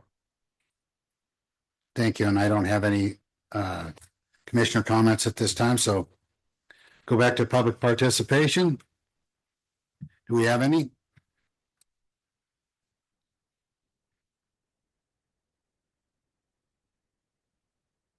I was just wondering, this Robin Biggs for the record, is there anyone from the DA's office that is here? Is anybody online or? We don't have legal representation present at this meeting. Thank you. The very first presenter on 6A, the gal from the she's a state director of the USDA Department of Agriculture. It was a very good presentation. With that in mind, I think this the water, everything that's going on, even the one backup information on these data centers going in, the local, with all due respect, the local water master here in Yerington, Nevada, cannot say we can do this. It has to go through higher areas. He can recommend it, but it goes on. The gal from that's coming up, she's with the BLM in Carson City, and she's given a presentation, I think, over at City Hall coming up on Monday, and she can't be doing that. She can't be leasing these lands from one end of Nevada all the way down to the other for the Green Link. They're skipping steps, and NV Energy knows it. They know they're pulling the wool over your eyes. They know what they need to be doing, and they're getting around it while President Trump is busy. This area does not, our water ecosystem, or our watershed from Carson City and here and all the way up, Humboldt, everywhere, does not support these data centers and the solar panels. And the solar panels may be higher, and there were spaces for the deer and the antelope, and they could plant seed under there. Yes, the one in the south end of town past the state park, they've been drilling for water for 2 years and haven't found it. So now it's being provided by extra water that the Snyder Ranch has, and they're hauling it out there. And we need to preserve our agriculture. Item 6A on the agenda today was the director of the USDA Department of Agriculture, and how we need to keep it healthy, keep the heritage going. And the door doesn't open from the outside again this morning. The doors are heavy, and who's going to go over with this grant for the bathrooms over at the library here to redo the bathrooms that are 30 years out of compliance for handicap? And who's actually going to go over? I mentioned it before. Go over and look at True Value Hardware. You walk in and go left, and you look at their bathrooms, and consider that for what we're going to be doing there. Thank you. Thank you. Is there any other public comment? Seeing none, it is 12:27. We're going to adjourn to go into closed session. So enter closed session at 12:40.